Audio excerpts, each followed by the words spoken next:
إن الحمد لله نحمده ونستعينه ونستغفره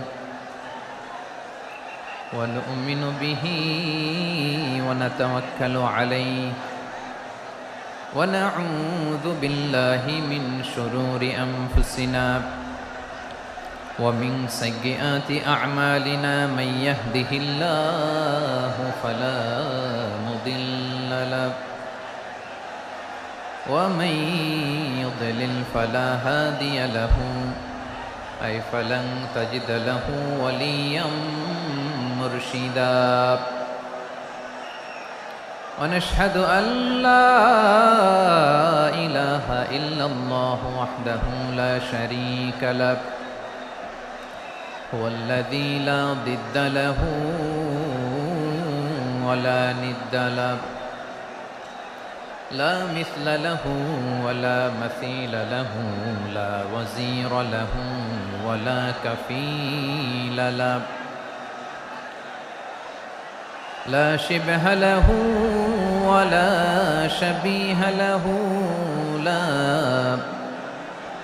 ولد له ولا والد له وهو الواحد الفرد الصمد لم يلد ولم يولد ولم يكن له كفوا أحد ونشهد أن سيدنا ونبينا وحبيبنا وبشيرنا ونذيرنا وطبيبنا وطبيب أرواحنا وحبيبنا وحبيب ربنا محمدا عبد الله ورسوله أرسله بالحق بشيرا ونذيرا وداعيا إلى الله بإذنه وسراجا منيرا أما بعد فقد قال الله تعالى في كلامه المجيد وفي فرقانه الحميد أعوذ بالله من الشيطان الرجيم بسم الله الرحمن الرحيم ولقد كرمنا بني آدم وحملناهم في البر والبحر ورزقناهم من الطيبات وفضلناهم على كثير ممن خلقنا تفضيلا إن الله وملائكته يصلون على النبي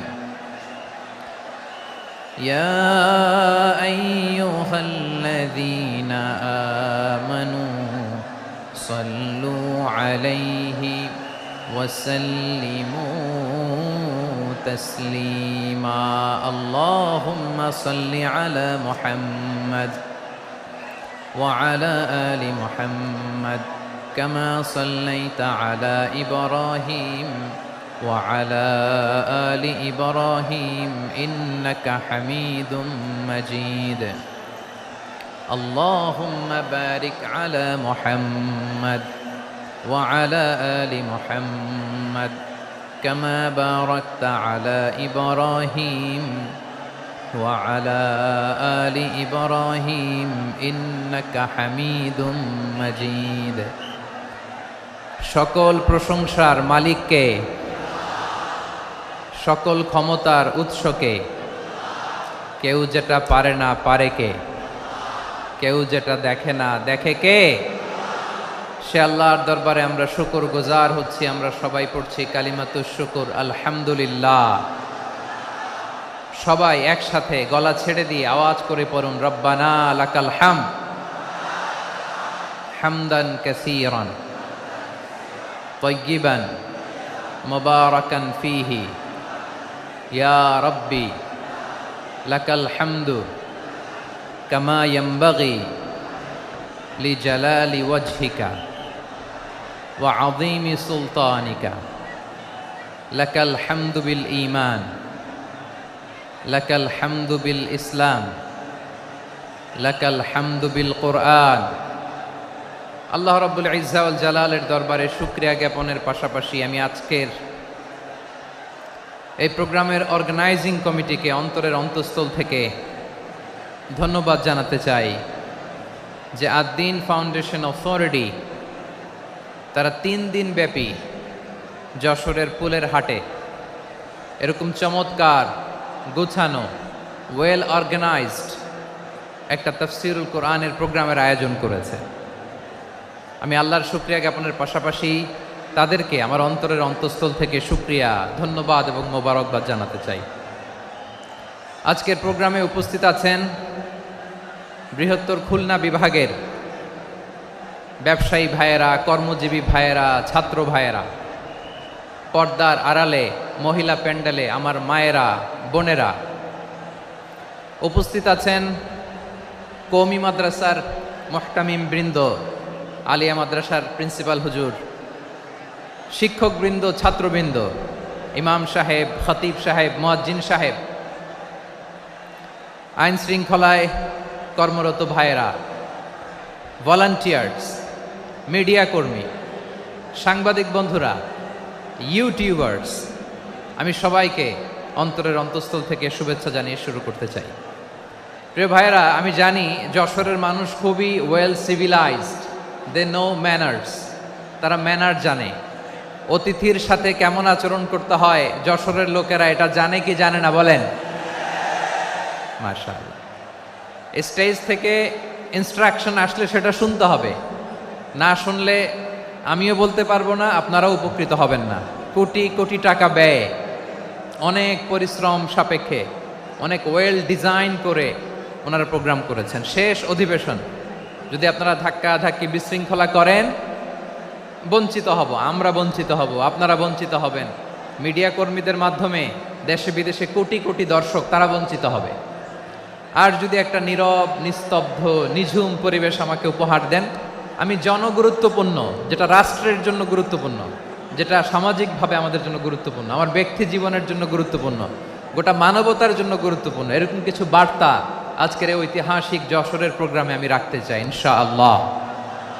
কিন্তু সেজন্য সহযোগিতা করতে হবে। যে ডান দিকের ছেলেরা মাশাআল্লাহ বলার সাথে সাথে ঠান্ডা, কিন্তু এখানে এখনো ঠান্ডা হচ্ছে না। তোমরা ভলান্টিয়ারদের কথা শোনো, জায়গা না পেলে পেছনে যাও। ধাক্কাধাক্কি করো কেন ভাইয়েরা? এটা করো না। এই যে তোমাদেরকে দেখতে পাচ্ছি তো, একে অপরকে ধাক্কা ধাক্কি করে আমাকে দেখার চেষ্টা, পেছনে চলে যাও। Move move on, move, sit or move. আমি বারবার থামুন, চুপ করুন বলতে পারবো না। Sit or move on. 9টা প্যান্ডেল আছে, এখানে ধাক্কাধাক্কির কোনো মানি হয় না। তোমরা ধাক্কাধাক্কি করবা, এই জন্য প্যান্ডেল করা হয় নাই 9টা। বসো, কোনো কথা নাই, বসো বসো। কানগুলো খরগোশের কানের মতো খাড়া করো, কোনো আওয়াজ নাই, আওয়াজ নাই, কোনো আওয়াজ নাই। এই যে প্রিয় ভাইয়েরা, আল্লাহর ওয়াস্তে চুপ করুন। যশোরের ভাইয়েরা, আল্লাহর ওয়াস্তে চুপ করুন। আমি 10 থেকে 0 গুনবো, এরপরে যদি আওয়াজ হয় চলে যাব, আমি চলে যাব, কিন্তু কোনো আওয়াজ নাই। আমি কিছু জিজ্ঞেস করলে উত্তর দেওয়ার সময় গলা ফাটায় আওয়াজ করতে হবে, ঠিক কিনা? বাস, এর বাইরে আর আওয়াজ নাই। 10 থেকে 0 গুনবো, হয় বসো, নয় অন্য প্যান্ডেলে যাও, কোনো আওয়াজ হবে না। 10, 9, 8, 7,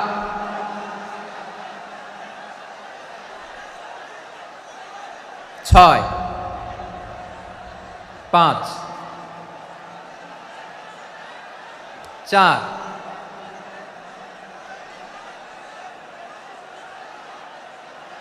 3 2 1 0। প্রিয় ভাইয়েরা, অনেক আলোচনা হয়েছে 3 দিন ব্যাপী।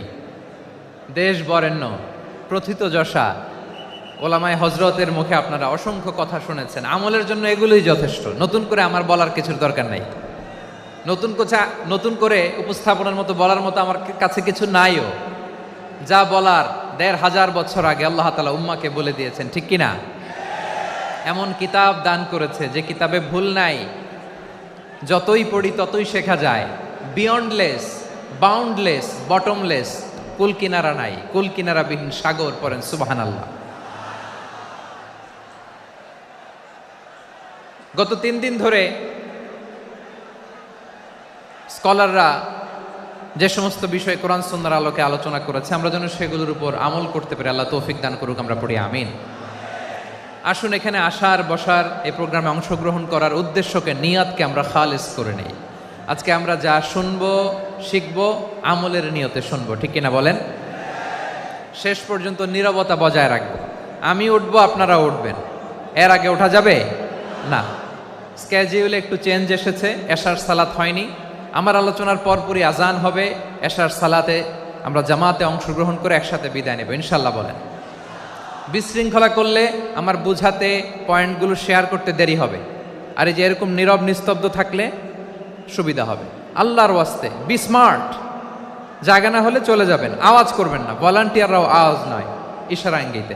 প্রিয় ভাইয়েরা, যে টপিকটি নিয়ে আমি আপনাদের সামনে আজকে কথা বলতে চাই, টপিকটি অনেক গুরুত্বপূর্ণ।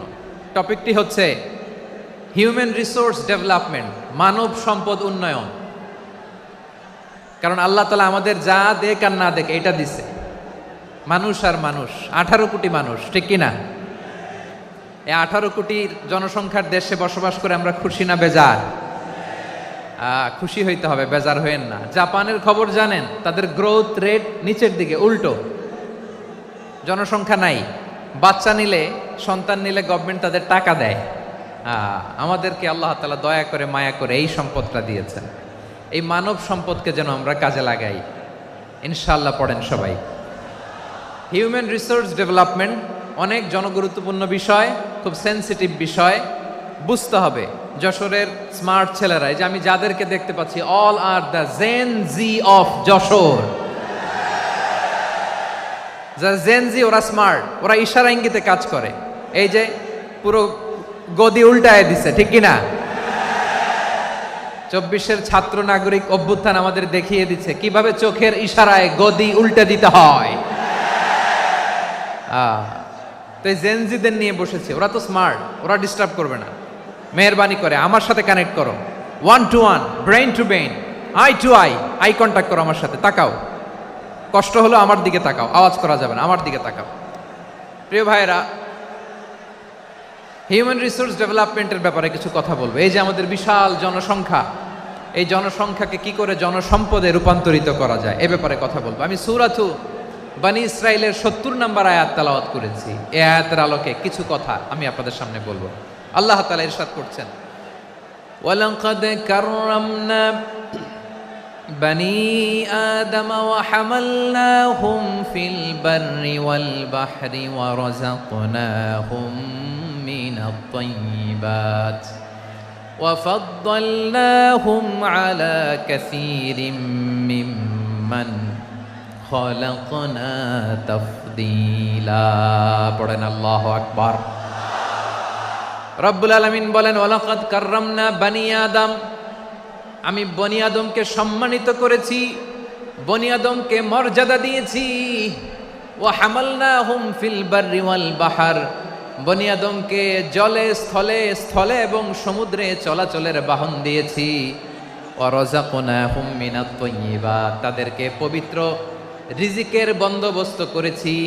ওয়া ফাদ্দালনাহুম আলা কাসীরিম মিম্মান খালাকনা তাফদীলা, আর আমি আল্লাহ যাদেরকে সৃষ্টি করেছি তাদের মধ্য থেকে বনী আদমকে আমি শ্রেষ্ঠ বানিয়েছি।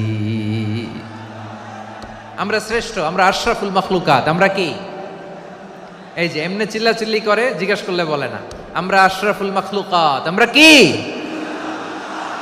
শ্রেষ্ঠ, সবার চেয়ে সেরা। আমাদের মতো করে আল্লাহ কাউকে বানায় নাই। দুই পায়ে ভর করে শির দ্বারা এরকম স্ট্যান্ড রেখে মাথা উঁচু করে দাঁড়াতে পারে এরকম কোন প্রাণী পৃথিবীতে আছে? এজন্য আল্লাহ বলেন ওয়ালাকাদ কাররামনা বানি আদম, আমি বনি আদমকে সম্মানিত করেছি, তাদেরকে আমি মর্যাদা দিয়েছি। তাদেরকে আমি যত মর্যাদা দিয়েছি আমার কোন সৃষ্টিকে এত মর্যাদা দেই নাই। পড়েন সুবহানাল্লাহ। I have dignified the status of the sons of Adam. আদমের সব সন্তানের মর্যাদা আমি বাড়িয়েছি। আল্লাহ এখানে বলেননি ওয়ালাকাদ কাররামনাল মুমিনিন, আমি মুমিনের মর্যাদা বাড়িয়েছি, বলেছেন? আল্লাহ এখানে বলেন নাই ওয়ালাকাদ কাররামনাল মুসলিমিন, আমি মুসলিমের মর্যাদা বাড়িয়েছি। আল্লাহ বলেছেন ওয়ালাকাদ কাররামনা বানি আদম, আমি বনি আদমের সম্মান বাড়িয়েছি। হোক সে মুমিন কিংবা কাফের, মুসলিম কিংবা মুশরিক, আস্তিক কিংবা নাস্তিক, আরব কিংবা অনারব, যেই হোক না কেন আদম সন্তান সবগুলার মর্যাদা বাড়ায় দিয়েছে কে? সবার মর্যাদা আল্লাহ বাড়িয়েছে। মানুষ হিসেবে মর্যাদা। বিশ্বনবী সাল্লাল্লাহু আলাইহি ওয়াসাল্লাম ইহুদির লাশ দেখে দাঁড়িয়ে গেলেন। কার লাশ? আমার যশোরের ভাইয়েরা আওয়াজ করে বলুন, কার লাশ? ইহুদির লাশ দেখে দাঁড়ায় গেলেন। সাহাবারা বললেন ইয়া রাসূলুল্লাহ, আপনি দাঁড়ালেন যে, এটা তো ইহুদির লাশ। বিশ্বনবী বললেন আওয়ালাইসাত নাফসান, এটা কি মানুষ নয়? এটা হোক ইহুদি হোক খ্রিস্টান, এটা তো মানুষ। আমি মানুষ দেখে দাঁড়িয়েছি। আই স্যালিউট দ্য হিউম্যানিটি, আমি মানবতাকে সম্মান করেছি। পড়েন সুবহানাল্লাহ। তাহলে এই জমিনে মানুষের মর্যাদা বেশি, হোক আস্তিক হোক নাস্তিক, হোক মুমিন কিংবা কাফের। আদমের সন্তান হলে, মানুষ হলেই তার মর্যাদা বাড়িয়েছে কে? আমার কলিজার টুকরা যশোরের ভাইয়েরা, মানুষের মর্যাদা আল্লাহ এত বাড়িয়েছেন, মানুষ জীবিত থাকলেও যেমনি মর্যাদাবান, মরে গেলেও মর্যাদাবান। সুবহানাল্লাহ পড়েন। মানুষ মরে গেলে এই ডেড বডিটা কি হয়? পচে যায়, গলে যায়, মাটির সাথে মিশে যায়। তাই বলে আপনি ডেড বডির সাথে যাচ্ছে তাই করতে পারবেন না? পারবেন? কেউ যদি অন্যায় করে তাকে যদি আপনি শাস্তির আওতায় আনেন, যা মনে চায় করতে পারবেন না। তারা আগুন দিয়ে পোড়াতে পারবেন না, নাক কাটতে পারবেন না, কান কাটতে পারবেন না, অঙ্গ বিকৃতি করতে পারবেন না। কারণ মানব জাতির মর্যাদা স্বয়ং দিয়েছে কে? ডেড বডি পচে যাবে, গলে যাবে। তারপর ইসলাম বলে না, খবরদার, এই মরা লাশটারও একটা মর্যাদা আছে না নাই? ইসলাম বলে এই লাশটা গলে যাবে, পচে যাবে, কিন্তু এটার অমর্যাদা করো না। কর্পূর দিয়ে, খেজুর পাতা দিয়ে, এটাকে ওয়ার্ম ওয়াটার দিয়ে, গরম পানি দিয়ে ধৌত করো। সাদা শুভ্র ধবধবে কাপড় দিয়ে লাশটাকে তুমি কাভার করো। তারপরে খাটিয়ার মধ্যে লাশটাকে রেখে বিশাল একটা প্রোগ্রাম করো, একটা ফিউনারাল প্রোগ্রাম করো। ওই প্রোগ্রামের ডানে বায়ে পেছনে লাশটারে রাখলে হবে না, প্রোগ্রামের একেবারে সামনটাতে তুমি লাশটাকে রাখো। সুবহানাল্লাহ। একটা ফিউনারাল প্রোগ্রাম করতে হবে, তাকে শেষ বিদায় জানাতে হবে, যেটাকে আমরা জানাজা বলি। কি বলি? জানাজা মানে মাইয়েতের জন্য দোয়া, তার জন্য দোয়া করা হয়। তাকে একটা সিস্টেমেটিক অর্ডারে কবরে রাখা হয়, সুন্দরভাবে সেটাকে কবরস্থ করা হয়, মাটি দেয়া হয়, পানি দেয়া হয়। তার মানে মরে গেলেও মানুষের সম্মান বাড়ায় দিয়েছে কে? এজন্য আল্লাহ বললেন ওয়ালাকাদ কাররামনা বানি আদম, বনি আদমের সম্মান মর্যাদা আমি আল্লাহ বাড়িয়ে দিয়েছি। মানুষের সম্মানে তুমি কখনো আঘাত করো না, ঠিক কিনা? তাহলে ভাই, প্রথম মেসেজ হচ্ছে, the first and foremost message tonight to the people of Jessore. Allah বলেন I have dignified the status of son of Adam, আমি বনি আদম সবার মর্যাদা বাড়িয়ে দিয়েছি। হোক আস্তিক নাস্তিক, হোক কাফের কিংবা মুশরিক, তার মর্যাদা বাড়াই দিছে কে? যখন বন্যা হয় আমরা ত্রাণ নিয়ে যাই, আমরা শুধু মুসলমানদেরকে ত্রাণ দেই নাকি? হ্যাঁ, আমরা মুসলমানকেও দেই, অমুসলমানকেও দেই, হিন্দুকেও দেই, বৌদ্ধকেও দেই। যেখানেই মানবতা বিপন্ন সেখানে ইসলামের হেল্পিং হ্যান্ড আছে না নাই? সুবহানাল্লাহ। কি দিন আমরা পেয়েছি, কি বিধান আমরা পেয়েছি। ওয়ালাকাদ কাররামনা বানি আদম, আমি বনি আদমকে সম্মানিত করেছি। এরপর আল্লাহ বললেন ওয়া হামালনাহুম ফিল বাররি ওয়াল বাহর, মানুষকে স্থলে এবং সমুদ্রে চলাচলের বাহন আমি দিয়েছি। স্থলে কিভাবে চলবে, জলে কিভাবে চলবে, এই বাহনের ব্যবস্থা করেছে কে? এই জেনজি, এই স্যামড়া, ইরাম করতেছো কিসের জন্য? হ্যাঁ, ইরাম করলে চলবি? হ্যাঁ, বস বস বস বস। আওয়াজ করতেছো কেন? দিবা না, কথা বলতে দিবা না আমাকে? তো এইটা বুঝি তোমাদের ভালোবাসার নমুনা? তোমাদের ভালোবাসার কারণে যদি আমি কোথাও দাঁড়াতেই না পারি, কোথাও বসতে না পারি, কোথাও দুটা কথা বলতে না পারি, এই ভালোবাসা দিয়ে কি হবে আমার? বরং ঘামতে ঘামতে ঘর্মাক্ত হব, রক্তাক্ত হব। কিন্তু সেন্ট্রাল থেকে, সেন্ট্রালি যে ইনস্ট্রাকশন আসবে, সেই ইনস্ট্রাকশনের এক চুল আমরা ডানে বায়ে যাব না। এইটা গণজাগরণের জন্য এইটা দরকার, ইসলামী বিপ্লবের জন্য এইটা দরকার। তো আধা ঘন্টা ধরে যদি তোমাদেরকে থামানোই না যায়, এই লস্কর দিয়ে আমি কি করব? আল্লাহর ওয়াস্তে নো নো নো স্লোগান, চুপচাপ একেবারে আমার দিকে তাকাও। আল্লাহ বললেন ওয়া হামালনাহুম ফিল বাররি ওয়াল বাহার, জলে স্থলে আমি চলাচলের যানবাহনের ব্যবস্থা করেছি। আমরা স্থলে ঘোড়ার উপরে চড়ি, উটের উপরে চড়ি, গাড়ির উপরে চড়ি। এই যে গাড়ির ইঞ্জিন বানাইছি আমরা, এটার মেধা দিয়েছে কে? আবার সাগরের মধ্যে আমরা নৌযান, জলযান, বড় বড় জাহাজ দিয়ে এক মহাদেশ থেকে আরেক মহাদেশ যাই, এক দেশ থেকে মালামালগুলো আরেক দেশে পাঠাই। সাগরের ভেতরে নৌকাগুলোরে ধরে রাখলো কে?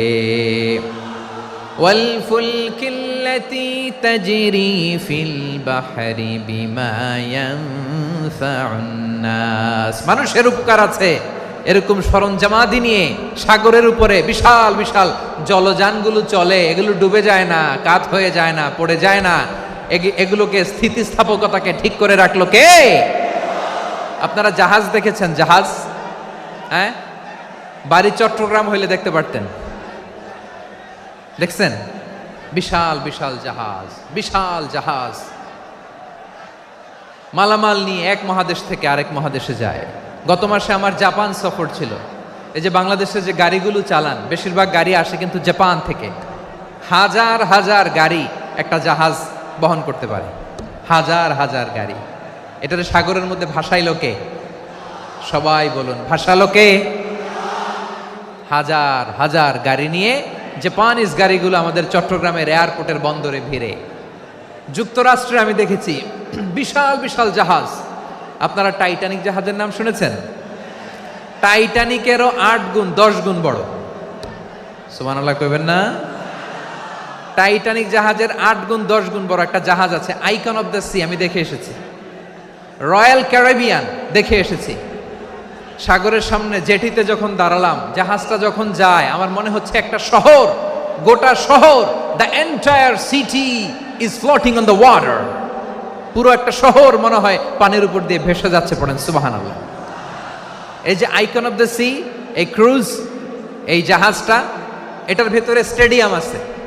কিসের ভিতরে স্টেডিয়াম? কথা বুঝে নাই বোধহয়।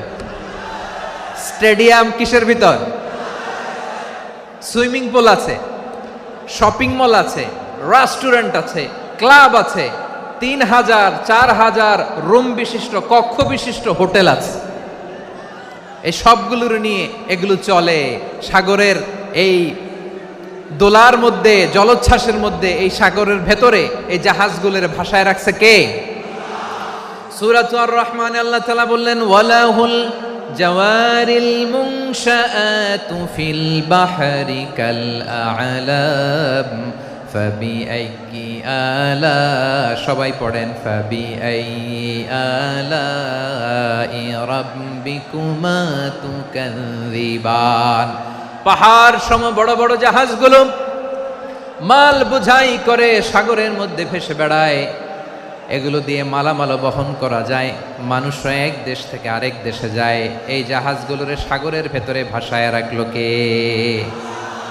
এই আয়াতের ভেতরে আল্লাহ তাআলা সূরাত বানী ইসরাঈলের এই চমৎকার আয়াতের ভেতরে আল্লাহ তাআলা বেসিকলি মানব জাতির প্রতি তার 4টি স্পেশাল অনুগ্রহের কথা বলেছেন। কয়টি? 2টা বলে ফেলছি। 1 নাম্বার, ওয়ালাকাদ কাররামনা বানি আদম, আমি বনি আদমের সম্মান বাড়াইছি। নাকি মুসলমানদের? নাকি মুসল্লিদের? কার সম্মান বাড়িয়েছি? বনি আদমের। তাহলে human dignity, the first part of the verse talks about the human dignity.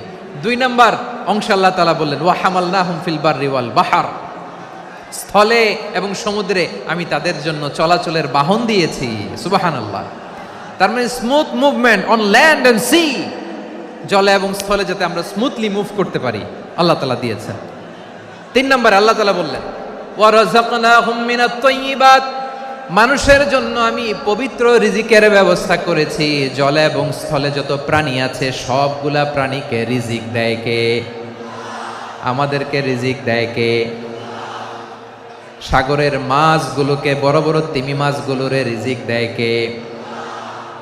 বাতাসের মধ্যে ভেসে বেড়ানো বড় বড় পাখিগুলো, স্ক্যান্ডিনেভিয়ান কান্ট্রি থেকে লক্ষ লক্ষ কোটি কোটি পাখিগুলো যে এক দেশ থেকে আরেক দেশে ট্রান্সফার হয়, এগুলোর রিজিক দেয় কে?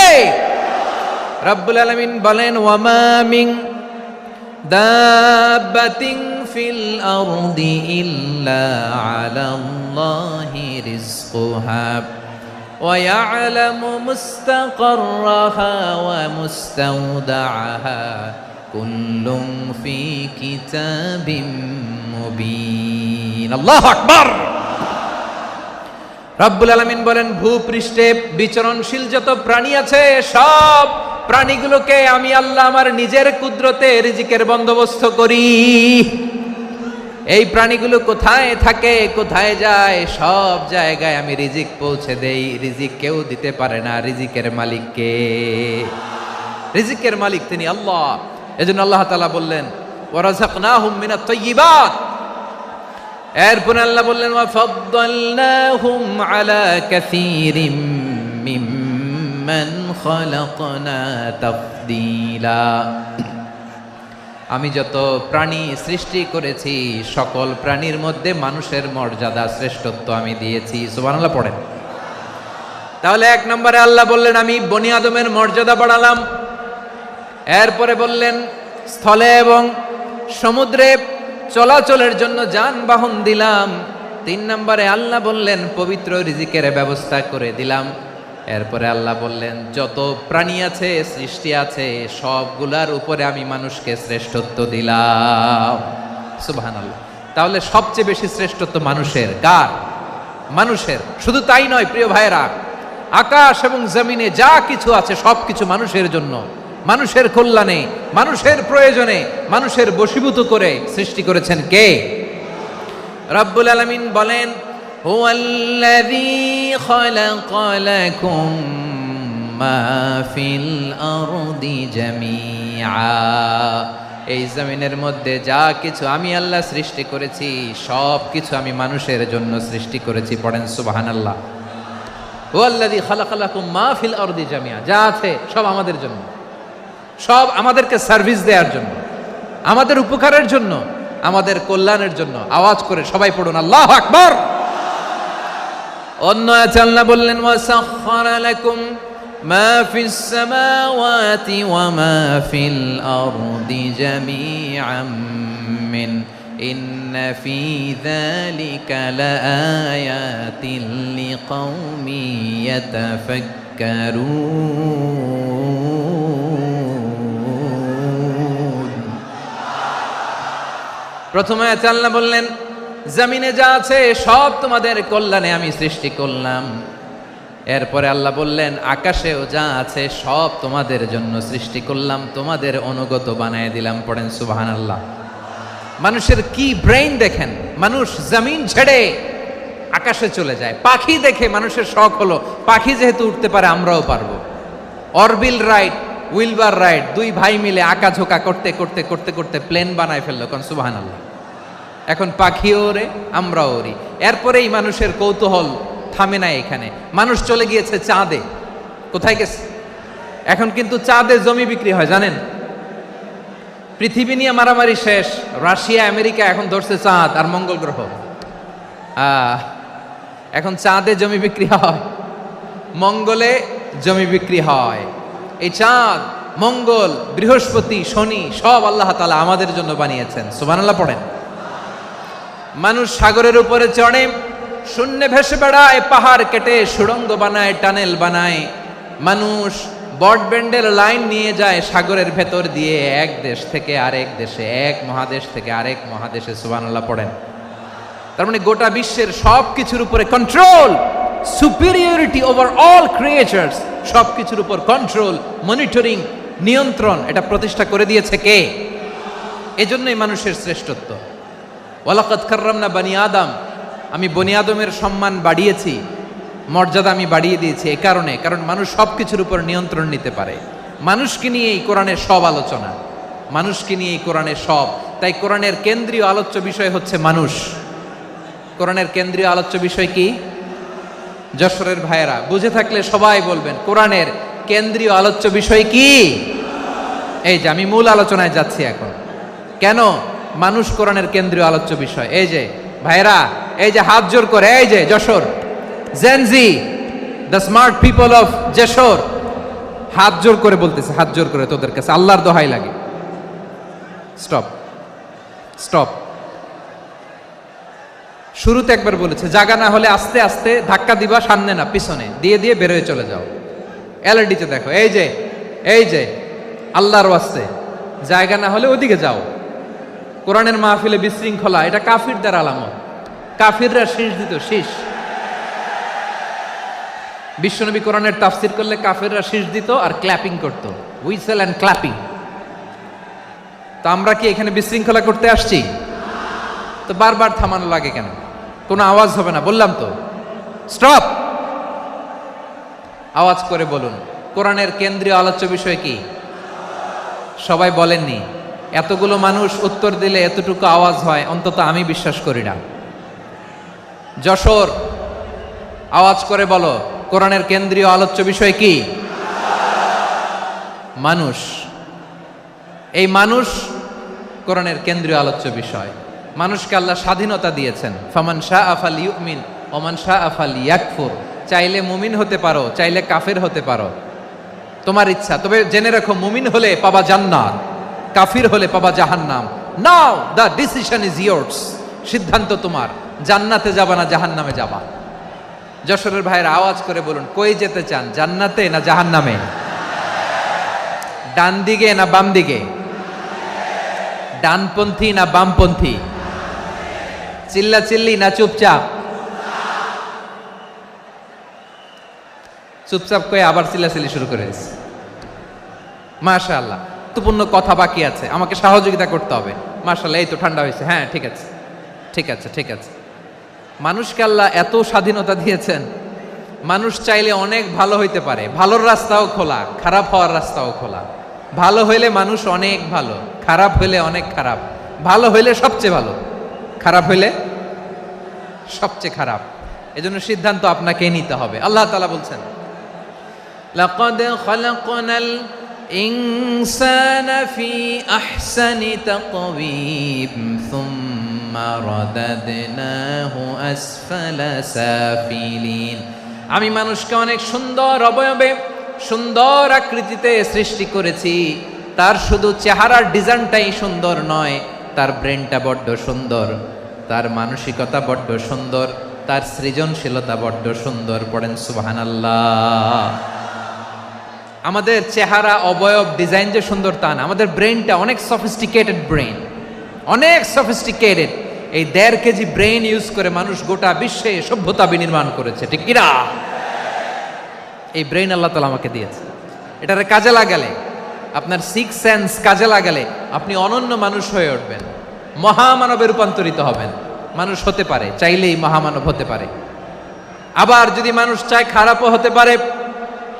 আল্লাহ বললেন শুধু ভালোই না, ভালো হতে চাইলে অনেক ভালো তুমি হতে পারো, আবার খারাপ হতে চাইলে অনেক খারাপ তুমি হতে পারো। সুম্মা রাদাদনাহু আসফালা সাফিলিন।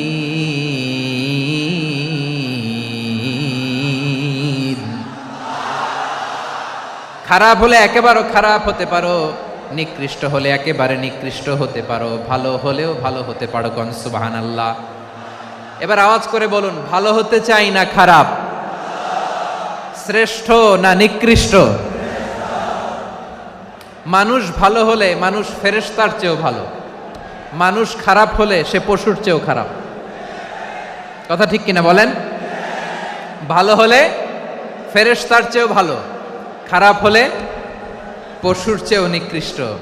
তার মানে শ্রেষ্ঠত্বে মানুষ শ্রেষ্ঠত্বে ফেরেশতাকে হার মানায়, আর অধপতনে শ্রেষ্ঠত্বে ফেরেশতাকে ছাড়িয়ে যায়, আর অধপতনে পশুকেও হার মানায়। আই রিপিট, আমি আবারও বলছি, মানুষ শ্রেষ্ঠত্বে ফেরেশতাকে ছাড়িয়ে যায়, আর অধপতনে সে পশুকেও হার মানায়। আওয়াজ করে বলতে হবে ঠিক কি না? এটার প্রমাণ কি? মানুষ শ্রেষ্ঠ হইলে যে ফেরেশতার চেয়েও সেরা, তার প্রমাণ কি? আল্লাহ তাআলা বলছেন, ওয়া ইয কুলনা লিল মালাইকাতি ইসজুদু লিআদম ফাসাজাদু ইল্লা ইবলিস আবা ওয়াস্তাকবারা ওয়া কানা মিনাল কাফিরিন। আল্লাহ বলেন, স্মরণ করো সে সময়ের কথা যখন আমি ফেরেশতাদেরকে বললাম, ও ফেরেশতারা আদমকে সেজদা দাও। সব ফেরেশতারা সম্মান সূচক সেজদা আদমকে দিল, তারা আদমের জন্য সেজদায় লুটিয়ে পড়ল, একজন ছাড়া, তার নাম ইবলিস। আওয়াজ করে বলেন, তার নাম কি? সে অহংকার প্রদর্শন করলো, সে কাফের হয়ে গেল, বাকি সব ফেরেশতারা সেজদা দিল। সুবহানাল্লাহ। আবার আদম আলাইহিস সালামকে আল্লাহ জিজ্ঞেস করলেন, সব বলে দিল উত্তর, কিন্তু ফেরেশতাদেরকে একই প্রশ্ন জিজ্ঞেস করলেন, তারা উত্তর করতে পারে নাই। তার মানে এর মধ্য দিয়ে প্রমাণিত হয়, মানুষ ভালো হলে ফেরেশতার চেয়েও ভালো, ফেরেশতার চেয়েও মানুষের মর্যাদা বাড়িয়ে দিয়েছে কে? সব নূরের ফেরেশতা যখন মাটির আদমকে সেজদা দেয়, এটা প্রমাণ করে ফেরেশতার চেয়েও মানুষের মর্যাদা বাড়িয়ে দিয়েছে কে? তুমি মাটির আদমকে প্রথম সৃষ্টি করিয়া ঘোষণা করিয়া দিলে শ্রেষ্ঠ বলিয়া, তাই তো নূরের ফেরেশতা করে আদমকে সেজদা। ঠিক কিনা বলেন? তাই তো নূরের ফেরেশতা করে আদমকে সেজদা, সবার চেয়ে সম্মান দিলে মাটির আদমকে। আল্লাহু আল্লাহু তুমি জাল্লে জালালুহু, শেষ করা তো যায় না গে তোমার গুণগান। পড়েন না? পড়েন।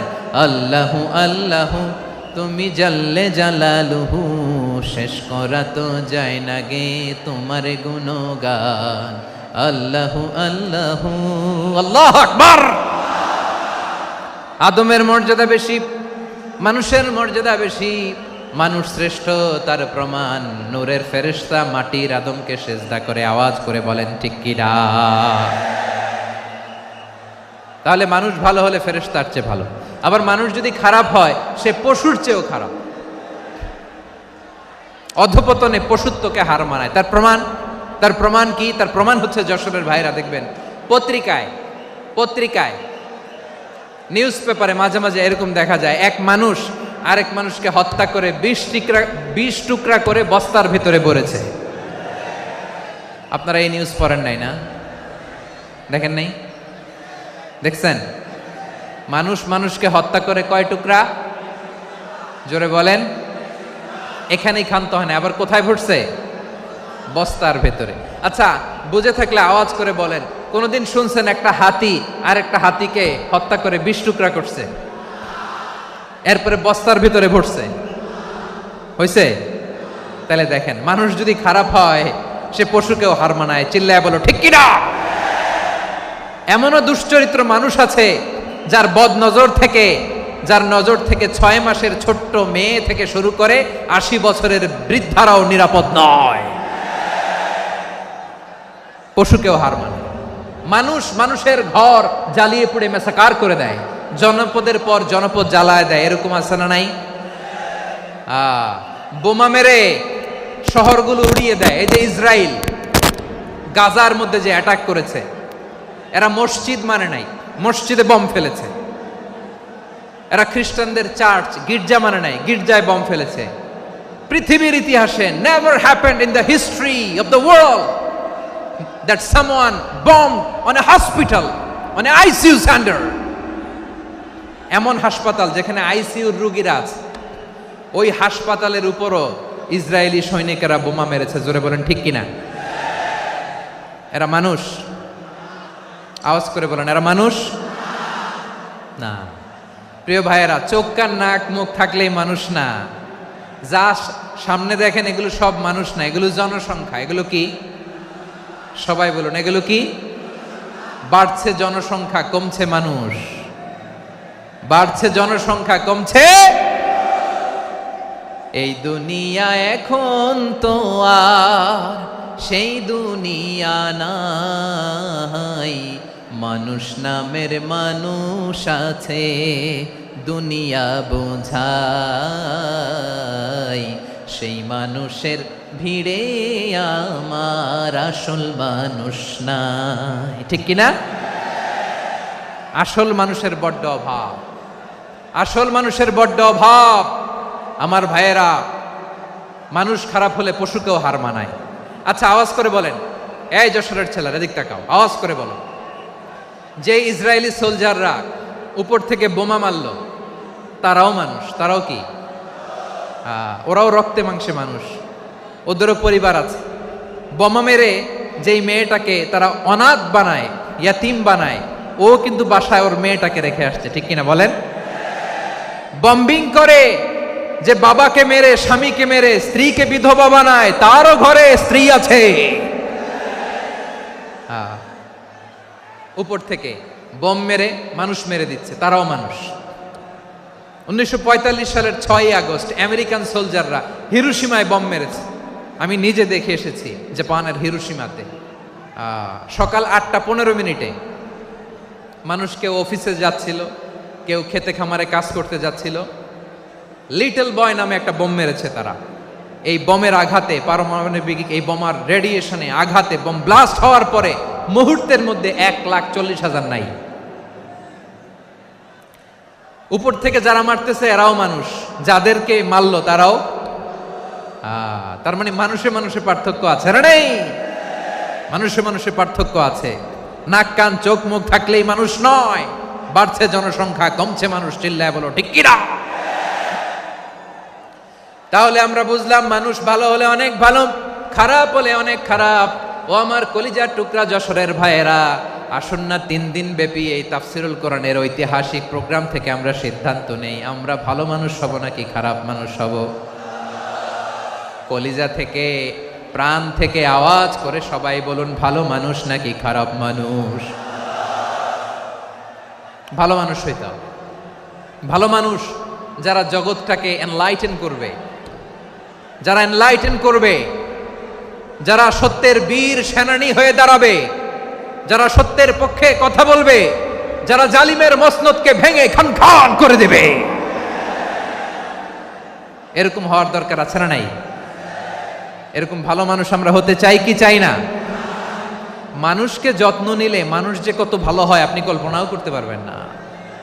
এই যে আপনাদের যশোরে যে ভালো ছেলেগুলো আছে, যে ভালো তরুণগুলো আছে, যে যুবকগুলো আছে, যে ভালো আলেমরা আছে, ভালো নেতারা আছে, সবাই যদি তাদের মতো হতো, পুরো যশোরটা একটা জান্নাতের টুকরা হয়ে যেত। আওয়াজ করে বলেন ঠিক কিনা? মানুষকে নার্চারিং করলে, মানুষকে পলিশ করলে, মানুষকে গ্রুমিং করলে, মানুষকে সঠিক তারবিয়া দিলে মানুষ অনন্য হয়ে ওঠে। প্রতিটি মানুষ অনন্য। আমি অনন্য, আপনি অনন্য, আমরা সবাই অনন্য। সুবহানাল্লাহ বলেন।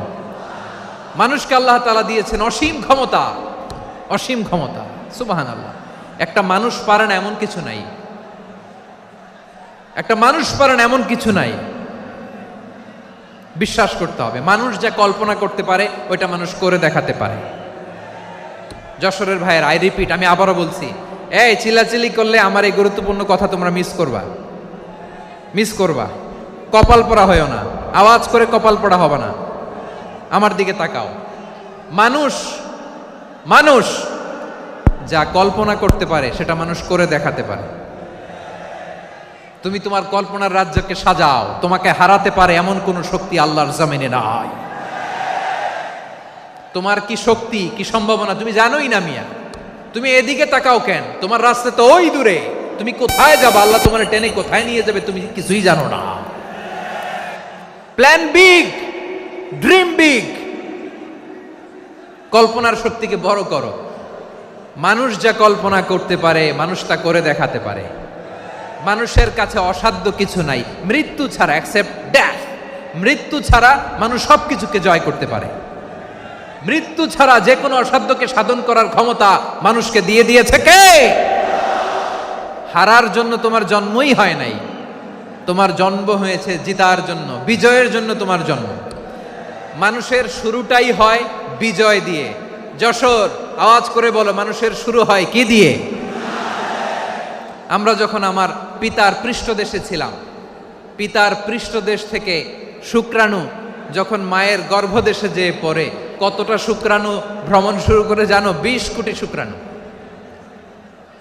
একবার সিমেন আউট হলে সেখানে 20 কোটি শুক্রাণু থাকে, ভ্রমণ শুরু করে।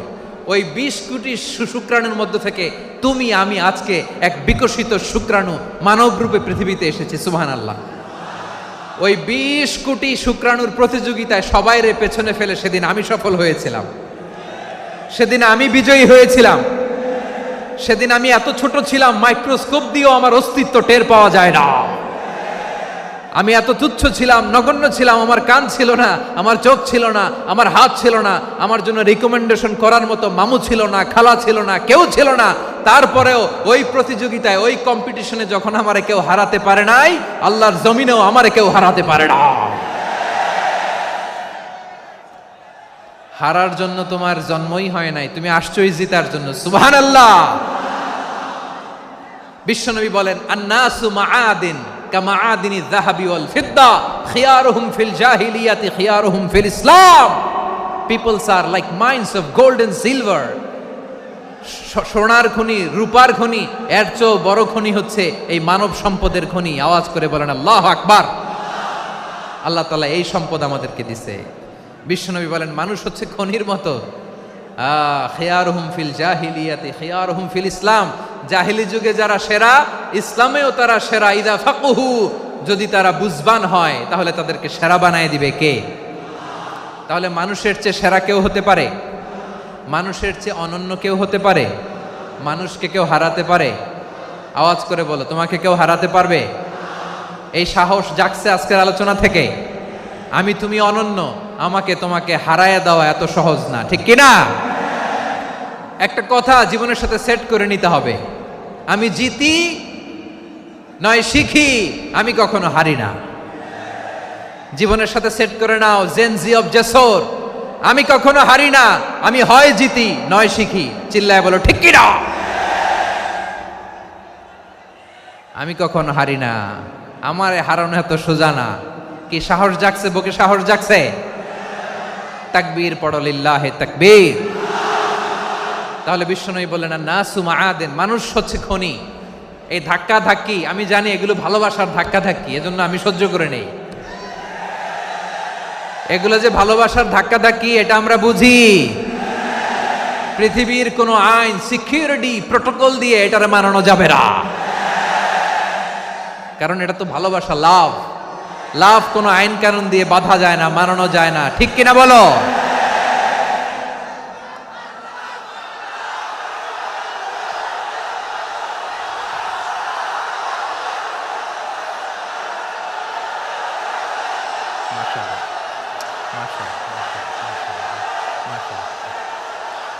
ঠিক আছে, বসুন বসুন বসুন। আল নাসু মাআদিন, মানুষ হচ্ছে খনি। এই খনির যত্ন নিতে হবে। আমার মা বাবা যারা এসেছেন, আপনার ছেলে মেয়ের যত্ন নেন। আপনার ছেলের মধ্যে যে কি পটেনশিয়াল আপনি জানেন না। আপনার এই ছোট্ট অবুজ ছেলেটাই আগামী দিনের শায়েখ আহমদুল্লাহ হবে। আপনার হেফজখানায় পড়া ওই ছোট্ট ছেলেটাই আগামী দিনের আল্লামা মামুনুল হক হবে। আপনার ওই ছেলেটা আমির হামজা হবে, আব্দুল হাই সাইফুল্লাহ হবে। এভাবে বড় বড় আলেম হবে, তারা যুগশ্রেষ্ঠ আলেম হবে। সেই একদিন এই বাংলাদেশের পার্লামেন্টে যে বক্তব্য দিয়ে যশোরের পক্ষে কথা বলবে। আপনি জানেন না, কাউকে ছোট করবেন না আপনি, ওর কনফিডেন্স আপনি কমাবেন না, আপনি কমাতে পারেন না। প্যান্ডেলে আমার যে মা বোনেরা আছেন, ছেলে মেয়েদেরকে কখনো ছোট করে কথা বলবেন না। ও যে কোথায় যাবে আপনি জানেন না, আপনি মা হয়ে তাকে সাহস দিবেন, তার কল্পনার জগৎটাকে সাজাতে তাকে উৎসাহিত করবেন, ঠিক কিনা বলেন? আর আমার প্যান্ডেলের আমার প্রিয় শ্রদ্ধাশীলা মায়েরা বোনেরা, আপনারা তো আরো দামি সম্পদ। বিশ্বনবী বলেন, আর দুনিয়া কুল্লুহা মাতা। আল্লাহ আল্লাহ আল্লাহ, বিশ্বনবীর কথার ওজন দেখেন। আর দুনিয়া কুল্লুহা মাতা ওয়া খায়রু মাতা'আদ দুনিয়াল মারআতুস সালিহা। বিশ্বনবী বলেন, দুনিয়ায় যা দেখো সব আল্লাহর দেওয়া অ্যাসেট, মানে সম্পদ। আর এত অ্যাসেটের ভিড়ে সবচাইতে শ্রেষ্ঠ সম্পদ হচ্ছে নেককার নারী। সুবহানাল্লাহ। ভাইয়েরা বোনের সাথে খারাপ আচরণ করো না, সন্তান মায়ের সাথে খারাপ আচরণ করো না। আমাদের মায়েরা আমাদের asset, they are our priceless asset. কারণ এই মায়েদের পেটে এসেছে আল্লাহর ওলিরা, এই মায়েদের পেটে এসেছে খান জাহান আলী, এই মায়ের পেটে এসেছে শাহজালাল ইয়ামানি, এই মায়ের পেটে এসেছে আল্লাহর সব নবীরা। নাকি নবীরা আকাশ থেকে ধপ করে জমিনে নেমে আসছে? মায়ের পেটে আসছে। এই মায়ের পেটগুলো খনি। আমার সম্মানিতা মায়েরা বোনেরা, নিজেকে ইসলাম দিয়ে সাজান, নিজেকে ইসলাম দিয়ে সাজান, নিজেকে পবিত্র রাখুন, নিজের আব্রু ইমান ইজ্জতের হেফাজত করুন, কোরআন পড়ুন, সুন্নাহ পড়ুন। আপনি জানেন না আপনার গর্ভে কে আসছে, কোন ক্ষণজন্মা পুরুষকে আল্লাহ তাআলা আপনার গর্ভে পাঠাবে আপনি জানেন না। মায়েরা নিজেদেরকে পবিত্র রাখুন, ইসলাম চর্চা করুন, কোরআন চর্চা করুন, নৈতিকতা দিয়ে নিজেকে সাজান। যশোরের জেনজি, নিজেদেরকে প্রস্তুত রাখো আগামীর বাংলাদেশের জন্য। নৈতিকতা, মোরালিটি, ভ্যালিউজ দিয়ে নিজেকে সাজাও, ইসলাম দিয়ে নিজেকে সাজাও। কারণ আগামীর বাংলাদেশ ইসলামের বাংলাদেশ। বাংলাদেশের আসল পরিচয় ইসলাম। বাংলাদেশের আসল পরিচয় কি? সবাই বলে না। বাংলাদেশের আসল পরিচয় কি? এই ইসলাম নিয়ে আমরা সংসদ ভবন সাজাবো, রাজি আছি না নাই? শেকড় ভুলে যাওয়া যাবে না। আমরা ধাপে ধাপে শারিয়া আইনের দিকে যাব ইনশাআল্লাহ, কিন্তু জঙ্গিবাদ দিয়ে নয়, কট্টর পন্থা দিয়ে নয়। আমরা ইন্টেলেকচুয়ালি, গ্রাজুয়ালি, ধাপে ধাপে শারিয়া আইনের দিকে মুভ করব ইনশাআল্লাহ। বলো লিল্লাহি তাকবীর। এদেশের আসল পরিচয় সবাই বলে না, আওয়াজ করে, এদেশের আসল পরিচয়। এদেশে আজান শুনে সূর্য ওঠে শহর গ্রামে, এদেশে আজান শুনে সূর্য ডুবে সন্ধ্যা নামে, এদেশে সকল কাজে সবাই বলে বিসমিল্লাহ, এদেশে ভালো কিছু দেখে শুনে হাসি মুখে সবাই বলে মাশা আল্লাহ। সুবহানাল্লাহ, সুবহানাল্লাহ, সুবহানাল্লাহ, সুবহানাল্লাহ, সুবহানাল্লাহ, সুবহানাল্লাহ, সুবহানাল্লাহ, সুবহানাল্লাহ। ও নবীন তরুণ, তোমার কিসের এত ভয়? জেনে রেখো বাংলাদেশের আসল পরিচয়। বাংলাদেশের আসল পরিচয় ইসলাম। আওয়াজ তুলে বলো, আসল পরিচয় কি? এদেশে পরস্পরে দেখা হলে দেয় সালাম, এদেশে আমজনতার হৃদয় জুড়ে পাক্কালাম। ঠিক কি না? এদেশে বিপদ এলে সর্বজনে সর্বক্ষণে দোয়া পড়ে ইন্না লিল্লাহ, সুবহানাল্লাহ, সুবহানাল্লাহ, সুবহানাল্লাহ, সুবহানাল্লাহ। এদেশে আজান শুনে সূর্য ওঠে শহর গ্রামে, এদেশে আজান শুনে সূর্য ডুবে সন্ধ্যা নামে, এদেশে সকল কাজে সবাই বলে বিসমিল্লাহ, এদেশে ভালো কিছু দেখে শুনে হাসি মুখে সবাই বলে মাশা আল্লাহ। সুবহানাল্লাহ, আওয়াজ করে সুবহানাল্লাহ, সুবহানাল্লাহ, সুবহানাল্লাহ, সুবহানাল্লাহ। সবাই একসাথে সুবহানাল্লাহ, সুবহানাল্লাহ, সুবহানাল্লাহ, সুবহানাল্লাহ। এদেশের আসল পরিচয় কি? আওয়াজ করে বলতে ভয় লাগে। এদেশের আসল পরিচয় কি? ইসলাম দিয়ে আমাদের সংসদ ভবন চলুক, আমরা চাই কি চাই না? বঙ্গভবনে লা ইলাহা ইল্লাল্লাহর পতাকা উড়ুক, আমরা চাই কি চাই না? প্রতিটি জেলা অফিসে, ডিসি অফিসে লা ইলাহার পতাকা ঝুলুক, আমরা চাই কি চাই না? কারা কারা চাই হাত তুলে আল্লাহরে দেখায়।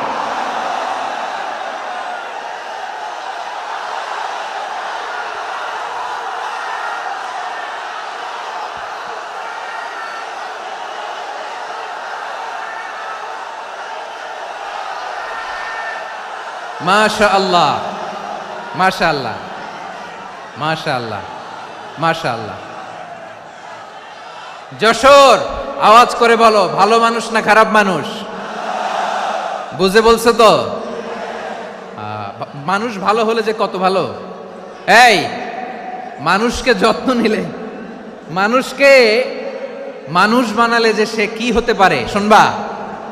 হ্যাঁ, নাকি মোনাজাত দিয়ে দিব? শুনবা? তাহলে থামতে হবে। থামো, আমি যখন বলবো থামো থামো, তাকবীরের সময় দিলে তাকবীর, থামো থামো। মানুষকে যত্ন নিলে, এই এদিকে এদিকে, ড্রোন নামায় ফেলো। হয়েছে, ড্রোনের ফুটেজ হয়ে গেছে, এবার ড্রোন নামায় ফেলো। আমার দিকে তাকাও। মানুষকে, তোমরা এদিক সেদিক তাকালে তো গুরুত্বপূর্ণ পয়েন্ট মিস হয়ে যাবে। এদিকে এদিকে, হ্যাঁ মাস ঠিক আছে, এদিকে। মানুষকে যত্ন নিলে মানুষের মধ্যে যে আল্লাহ কি পটেনশিয়াল রেখেছে। আমি জাপানের দুইটা উদাহরণ দেই। জাপানের, এই এই এভাবে এভাবে হবে, হয় বসো নয় পেছনে, কথা নাই। কথা তো বলাই যাবে না, হারাম কথা বলা। আজকে একেবারে চুপ, আজকের জন্য হারাম করে দিছে আমি, এই কিছু সময়ের জন্য একেবারে নিষিদ্ধ। জাপানের দুইটা উদাহরণ দেই, খেয়াল করে একটু শুনেন, বুঝবেন। আল্লাহ, 2022 সালে জাপানের সাথে জার্মানির খেলা, ফিফা ওয়ার্ল্ড কাপ 2022। এক পক্ষে জাপান, আরেক পক্ষে কোন দেশ? কথা শোনে নাই। এক পক্ষে কোন দেশ? আরেক পক্ষে? সবাই এক পক্ষে, আরেক পক্ষে।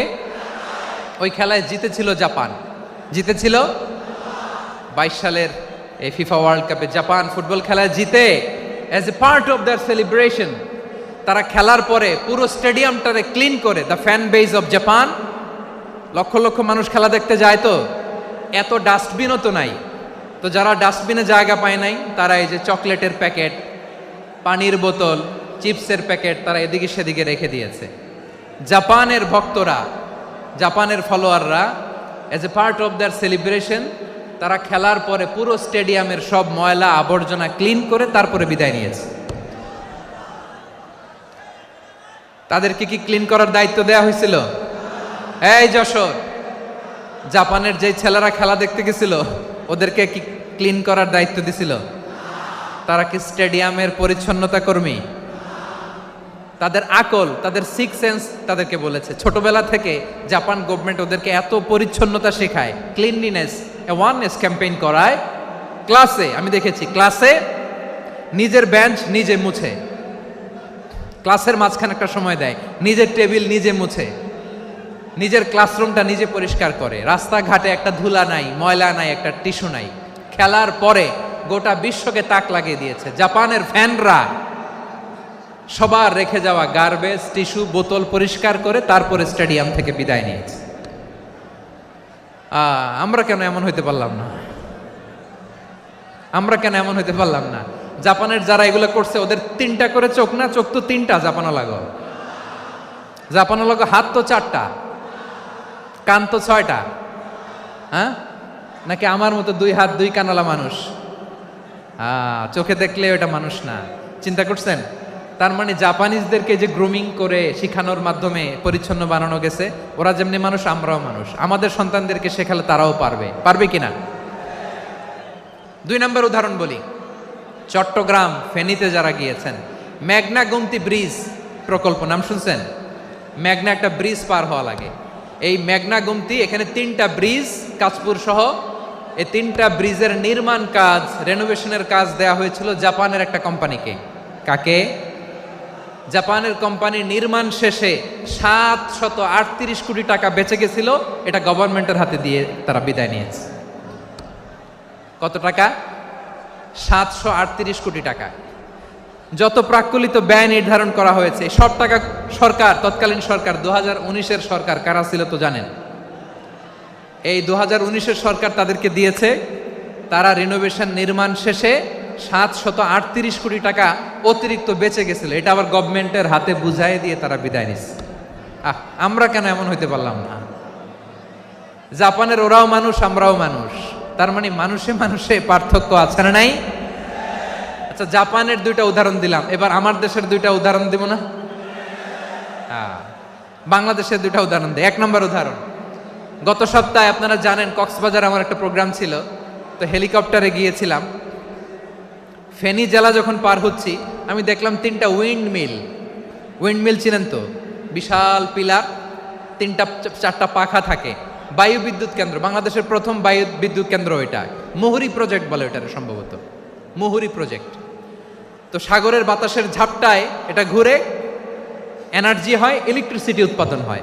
তো আমি পাইলটকে বললাম, ভাই এগুলো থেকে কেমন ইলেকট্রিসিটি উৎপাদন হয়? কয় হুজুর একটুও হয় না, কিছুই হয় না। কিছুই হয় না মানে? বলে হুজুর বাংলাদেশে যত উইন্ডমিল আছে এটার পাখা একটাও ঘুরে না। আল্লাহ, বলেন কি? তাহলে এই যে কোটি কোটি টাকা ব্যয় করে যে উইন্ডমিল, কয় হুজুর ভিতরে ফিটফাট, উপরে ফিটফাট, ভিতরে সদরঘাট। তার মানে কোটি কোটি টাকা দিয়ে এই উইন্ডমিল বানায়, এখানে কিছু নাই। দুর্নীতির আড্ডাখানা, আখড়াখানা বাংলাদেশ, ঠিক কিনা বলেন? হায় রে, জাপানিজরাও মানুষ, আমরাও মানুষ। আমার এক নিকটাত্মীয় সরকারি চাকরিজীবী, উনি আমাকে বললেন, বাংলাদেশের আরেকটা উদাহরণ দেখি। উনি আমাকে বললেন যে প্রতি বছর আমাদের অফিসের ফার্নিচার চেঞ্জ করে। আমি বললাম প্রতি বছর ফার্নিচার চেঞ্জ করে কেন? বলে যে ফার্নিচার নতুন পারচেজ করলেই তো ওইখানে টাকা, নতুন কিনতে পারলেই টাকা, নতুন উন্নয়নের সবক শোনাতে পারলেই টাকা। প্রথম আলোর রিপোর্ট, কি আলো? প্রথম আলোর রিপোর্ট, গত 15 বছরে উন্নয়নের নামে লুটপাট হয়েছে প্রায় 3.25 লাখ কোটি টাকা। কার রিপোর্ট? আমাদের বানানো কথা, প্রথম আলোর রিপোর্ট। গত 15 বছরে কারা ছিল জানেন তো? হ্যাঁ, শুধু ওনাদেরকেই দোষ দিয়ে লাভ নাই। স্বাধীনতার পর থেকে শুধু শাসকের হাত বদল হয়েছে, আমরা কিছু পাই নাই, ঠিক কিনা বলেন? শুধু ওনাদের দোষ দিয়ে কি লাভ? একদল খাইছে, আরেক দল খাওয়ার জন্য রেডি হয়ে আছে। আমরা এরকম চাই না, জনগণকে ফুটপাতে বসাই দিচ্ছে। প্রিয় ভাইয়েরা, তাহলে জাপানের মানুষও মানুষ, আমরাও মানুষ। সিদ্ধান্ত আপনার, কোন মানুষ হবেন, ভালো মানুষ না খারাপ মানুষ? আজকের আলোচনার বিষয় হচ্ছে মানব সম্পদের উন্নয়ন, human resource development. It's a process to increase the capacity of knowledge, skill, capacity of the people of a country. একটা দেশের মানুষের জ্ঞান, তাদের দক্ষতা কি করে বাড়ানো যায়, বাড়িয়ে দেশের উন্নয়ন করানো যায়, এটাই হচ্ছে মানব সম্পদ উন্নয়নের মূল কথা। তাহলে মানব সম্পদ হচ্ছে একটা দেশের সবচাইতে শক্তিশালী পুঁজি। প্রাকৃতিক সম্পদ, খনিজ সম্পদের চেয়েও দামি হচ্ছে মানব সম্পদ। আমার প্রিয় যশোর, প্রাকৃতিক সম্পদ, খনিজ সম্পদের চেয়ে দামি সম্পদ কি সম্পদ? আল্লাহ তাআলা দয়া করে আমাদেরকে এই মানব সম্পদ দিয়েছেন। আসুন আমাদের এই মানুষগুলোকে আমরা সোনার মানুষ বানাই। রাজি আছেন তো সবাই? রাজি আছেন? মানুষ পারে না এমন কোনো কিছু নাই, চাইলে সব পারে। এজন্য মানুষকে তারবিয়া দিতে হবে, যথাযথভাবে তাদেরকে গড়তে হবে। আসুন আমরা সিরাতের আয়নায় বিশ্বনবীর জীবনী থেকে দেখি তিনি কিভাবে হিউম্যান রিসোর্সকে ম্যানেজ করতেন। যদি আপনাদের সময় হয়, দু একটা উদাহরণ দিয়ে আজকে আমি আমার আলোচনার বিদায় নিব। হবে সময় হবে কয়েক মিনিট? হ্যাঁ, শান্ত থাকবেন তো? শান্ত থাকবা? হ্যাঁ, ঠিক আছে। এই ধাক্কার মধ্যে ঢুকছে, এবার মজা বুঝতেছো তো?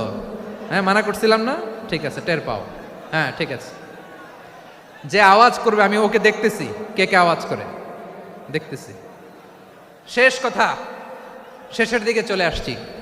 বিষ্ণু ইসলাম কিভাবে হিউম্যান রিসোর্সকে ম্যানেজ করতেন, মজার কথা আছে কয়েকটা, বলে বিদায় নিব। বিশ্বনবী কিভাবে এই মানব সম্পদকে ম্যানেজ করতেন। বিশ্বনবী, he was a very good talent hunter, চৌকস ট্যালেন্ট হান্টার ছিল। কার মধ্যে কি ট্যালেন্ট আছে দেখলেই বুঝে ফেলতেন। সুবহানাল্লাহ পড়বেন না? কি নবী আমরা পেয়েছি! He was a very good talent hunter. আমার নবী, তিনি চৌকস ট্যালেন্ট হান্টার ছিলেন। কার মধ্যে কি প্রতিভা বের করতেন, ওই প্রতিভাকে ইসলামের কল্যাণে কাজে লাগাতেন। সুবহানাল্লাহ বলেন। যাকে যেই জায়গায় সেট করলে ভালো হবে তাকে ওই জায়গায় সেট করতেন। কয়েকজন সাহাবীর জীবনী শোনাই। আবু মাহজুরা রাদিয়াল্লাহু তাআলা আনহু, মক্কার মুয়াজ্জিন, আগে ছিল মুশরিক, পরে হয়েছে মুমিন। উনি কিভাবে মুমিন হইলেন এই ঘটনাটা একটু আপনাদের শোনাতে চাই। তা আপনাদের তো সময় নাই হাতে। হ্যাঁ, সময় আছে। এই জেনজি শেষ করে দিল আজকের প্রোগ্রামটা। 1 ঘন্টা ধাক্কা ধাক্কি করে কেমনে দাঁড়ায় আছে আমি বুঝলাম না।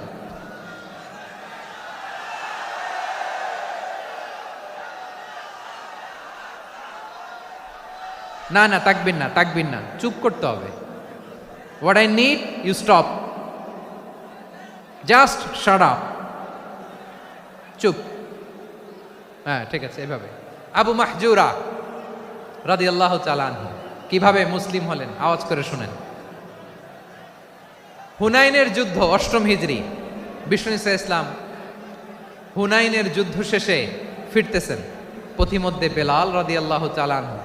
এই যে আবার কথা, আই রে আল্লাহ রে, এখানে ধাক্কা ধাক্কি কেন? চলে যাও, পেছনে যাও, পেছনে যাও। কি আজীব তামাশা, যেখানে যায় এখানে ধাক্কা ধাক্কি, মারামারি, গায়ের উপরে কাঁধের উপরে শাউটিং। অনেক গুরুত্বপূর্ণ কথা পয়েন্ট করে নিয়ে আসে যে বলবো, এই শাউট করার কারণে প্রোগ্রামটাই নষ্ট করে দেয়। আসছে আমার ভালোবাসা দেখাইতে, প্রোগ্রামটাই শেষ করে দিয়ে চলে যায়। স্টপ, আবার কথা বল, স্টপ। হুনাইনের যুদ্ধে 8ম হিজরি, কত হিজরি সবাই বলেন না একটু, কত হিজরি? 8ম হিজরিতে হুনাইনের যুদ্ধে রাসূল সাল্লাল্লাহু আলাইহি ওয়াসাল্লাম ফিরে আসতেছেন মদিনায়। পথিমধ্যে বেলাল রাদিয়াল্লাহু তাআলা আনহু আজান দিচ্ছেন। কি দিচ্ছেন?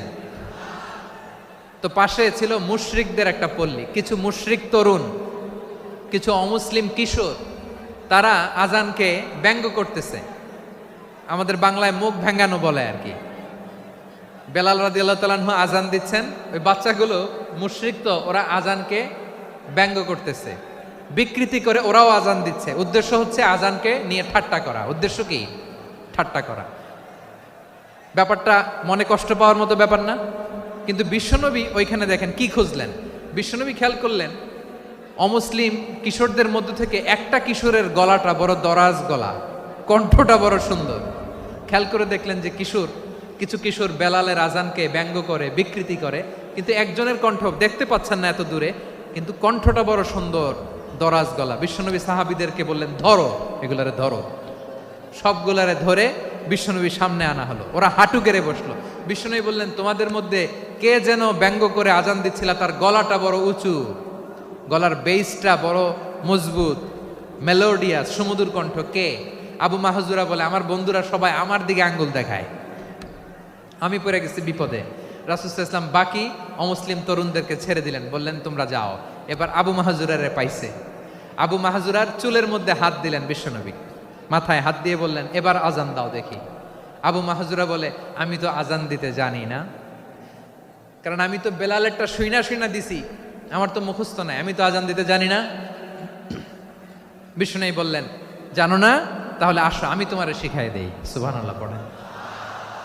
আবু মাহজুরা হাঁটু গেড়ে বসে, বিশ্বনবীর মোবারক হাত আবু মাহজুরার চুলের মধ্যে। বিশ্বনবী আজানের মুআল্লিম আবু মাহজুরাকে বলতেছে, ঠিক আছে তোমারে শিখাই দিচ্ছি, আমি যা যা বলবো আমার সাথে সাথে বলো, পারবা? আবু মাহজুরা বলে, পারবো। বিশ্বনবী আজান দিচ্ছেন মাথায় হাত দিয়ে, আল্লাহু আকবার, আল্লাহু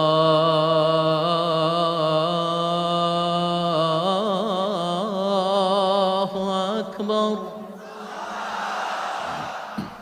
আবু মাহজুরা এই বাক্যটা পড়লেন। বিশ্বনবী দ্বিতীয় বাক্য পড়তে আরম্ভ করলেন, আল্লাহু আকবার,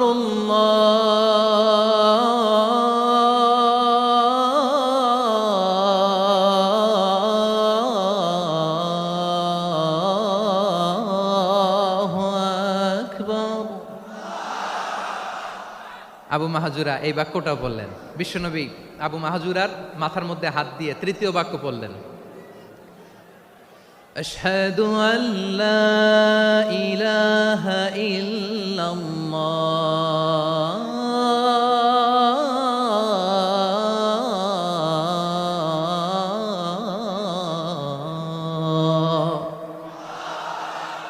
আবু আবু মাহাজুরা তৃতীয় বাক্য পড়লেন। বিশ্বনবী একটা বাক্য পরে আবু মাহাজুরা পরে, বিশ্বনবী পরে আবু মাহাজুরা পরে। আবু মাহাজুরা কিন্তু অমুসলিম, মুশরিক। আবু মাহাজুরা বলে, এক একটা বাক্য পড়ি আমার কলিজাটা গলে ঠান্ডা হয়ে যায়। এতদিন মোহাম্মদকে গালি দিতাম, এখন মোহাম্মদ আমার মাথায় যখন হাত রাখছে আমার সারা শরীর ঠান্ডা হয়ে গেছে। বিশ্বনবী আজান শিখাচ্ছেন, একটা একটা বাক্য পড়ে আবু মাহাজুরাও পড়ে, বিশ্বনবী পড়ে আবু মাহাজুরাও পড়ে। পুরো বাক্যগুলো যখন শেষ, আজান শেষ, আবু মাহাজুরাও যখন পুরো আজান পড়লেন, আবু মাহাজুরা বললেন, এতদিন মোহাম্মদের চেহারা দেখলে আমার ঘৃণা লাগতো, আজ থেকে মোহাম্মদের চেহারার চেয়ে প্রিয় চেহারা আমার কাছে নাই। আবু মাহাজুরা বললেন, ও মুহাম্মদ, আজানের বাক্য তো আপনি আমারে শেখালেন, এখানেই শেষ করবেন না, আপনি আমারে পড়ায় দেন লা ইলাহা ইল্লাল্লাহু মুহাম্মাদুর রাসূলুল্লাহ সাল্লাল্লাহু আলাইহি ওয়াসাল্লাম। বিশ্বনবীর সাথে দাঁড়িয়ে উনি শাহাদা পড়ে মুসলমান হয়ে গেলেন। এবার আবু মাহাজুরা বলে, ইয়া রাসূলুল্লাহ, ইয়া হাবিবাল্লাহ, আমি মুমিন হয়েছি, মুসলমান হয়েছি, আপনার কাছ থেকে আজান শিখার সৌভাগ্য আমি লাভ করেছি গো নবী। আমার কণ্ঠের বড় তারিফ করেছেন, আপনি আমার আজানকে আপনি পছন্দ করেছেন। একটা জিনিস আপনার কাছে চাই, আপনি আমাকে মক্কার মসজিদুল হারামের মুয়াজ্জিন হিসেবে অ্যাপয়েন্ট করে দেন। বিষ্ণু ইসা ইসলাম বললেন, যাও আবু মাহজুরা, আমি তোমাকে পৃথিবীর শ্রেষ্ঠতম মসজিদ মক্কার মসজিদুল হারামের মুয়াজ্জিন হিসেবে অ্যাপয়েন্ট করে দিলাম। দেখছেন কিভাবে ট্যালেন্ট হান্টিং করতে হয়, কিভাবে হিউম্যান রিসোর্স মানব সম্পদকে ব্যবহার করতে হয়। আসছিল আজানকে ভেঙ্গাইতে, আসছিল কেন? আজানকে ব্যঙ্গ করার জন্য, বিকৃত করার জন্য। আজানকে বিকৃত করতে যে ইসলামের সবচেয়ে শ্রেষ্ঠ মসজিদের মুয়াজ্জিন হয়ে গেল। পড়েন সুবহানাল্লাহ। হযরত আবু মাহজুরা রাদিয়াল্লাহু তাআলা আনহু ওনার এই সুললিত কণ্ঠ ব্যবহার করে মসজিদুল হারামে এত সুন্দর করে আল্লাহু আকবার বলে আজান দিতেন, মানুষগুলোর, মুসল্লিগুলোর, মক্কাবাসীর হৃদয়কে তিনি বিগলিত করে দিতেন, মানুষের হৃদয়কে ঠান্ডা হয়ে যেত। শুধু এখানেই শেষ না আমার যশোরের ভাইয়েরা, বিশ্বনবী যখন সাইয়েদনা আবু মাহজুরা রাদিয়াল্লাহু তাআলা আনহুকে আজান শিখাচ্ছিলেন, বলেন তো বিশ্বনবীর হাতটা কোথায় ছিল? আবু মাহজুরার মাথার সামনে, এই চুলের উপরে ছিল। আবু মাহজুরা ওই স্মৃতিটাকে ধারণ করবার জন্য, ওই স্মৃতিকে বহন করার জন্য বিশ্বনবীর মোবারক হাত আবু মাহজুরার কপালের চুলের যেই জায়গায় লেগেছে, মৃত্যুর আগের দিন পর্যন্ত আবু মাহজুরা মাথার ওই চুলে কোনোদিন ছুরি আর কামার লাগায় নাই, সেখানে কেচি লাগায় নাই, চুলের মধ্যে খুর লাগায় নাই। আবু মাহজুরা ডান দিকের চুল কাটতো, বাম দিকের চুল কাটতো, পেছনের চুল কাটতো, সামনের চুল কাটতো না। আবু মাহজুরা রাদিয়াল্লাহু তাআলা আনহুর সামনের চুলগুলো বড় হতে হতে যখন এত বড় হয়ে যায়, তিনি চুলগুলো পেঁচিয়ে মাথার মধ্যে রাখতেন, তারপরে তিনি পাগড়ি পরতেন। সবাই জিজ্ঞেস করতো, আবু মাহজুরা, এটা আবার কেমন স্টাইল? দেখতে তোমারে কি বিদঘুটে লাগে? কেমন অড লাগে, কেমন খারাপ দেখা যায়? মক্কায় এমন কোনো মানুষ তো দেখি নাই, ডানে চুল কাটে, বায়ে চুল কাটে, পেছনে চুল কাটে, সামনে কাটে না। ওরে আবু মাহজুরা, কেমন দেখা যায় তোমারে? তুমি সামনের চুল কাটো না কেন? আবু মাহজুরা বলে, আমি হাঁটু গেড়ে পেয়ারা নবীর সামনে বসেছিলাম, আমার এই মাথার চুলের মধ্যে মোবারক হাত লাগিয়ে বিশ্বনবী নিজে আমাকে আজানের প্রতিটা বাক্য শিক্ষা দিয়েছেন। বিশ্বনবীর মোবারক হাত, পবিত্র হাত আমার মাথার চুলের যেই জায়গায় লেগেছে, আমি চাই ওই চুলগুলা নিয়ে আমি আমার কবরের ভিতরে যাব। সাইয়েদনা আবু মাহজুরা রাদিয়াল্লাহু তাআলা আনহু ইন্তেকালের আগের পর্যন্ত মাথার সামনের চুলগুলা কাটে নাই। মাথার সামনের চুল তিনি কাটেন নাই। সুবহানাল্লাহ বিহামদি। কেমন ভালোবাসতেন বিশ্বনবী সাহাবীদেরকে, সাহাবারা কেমন ভালোবাসতেন বিশ্বনবীকে।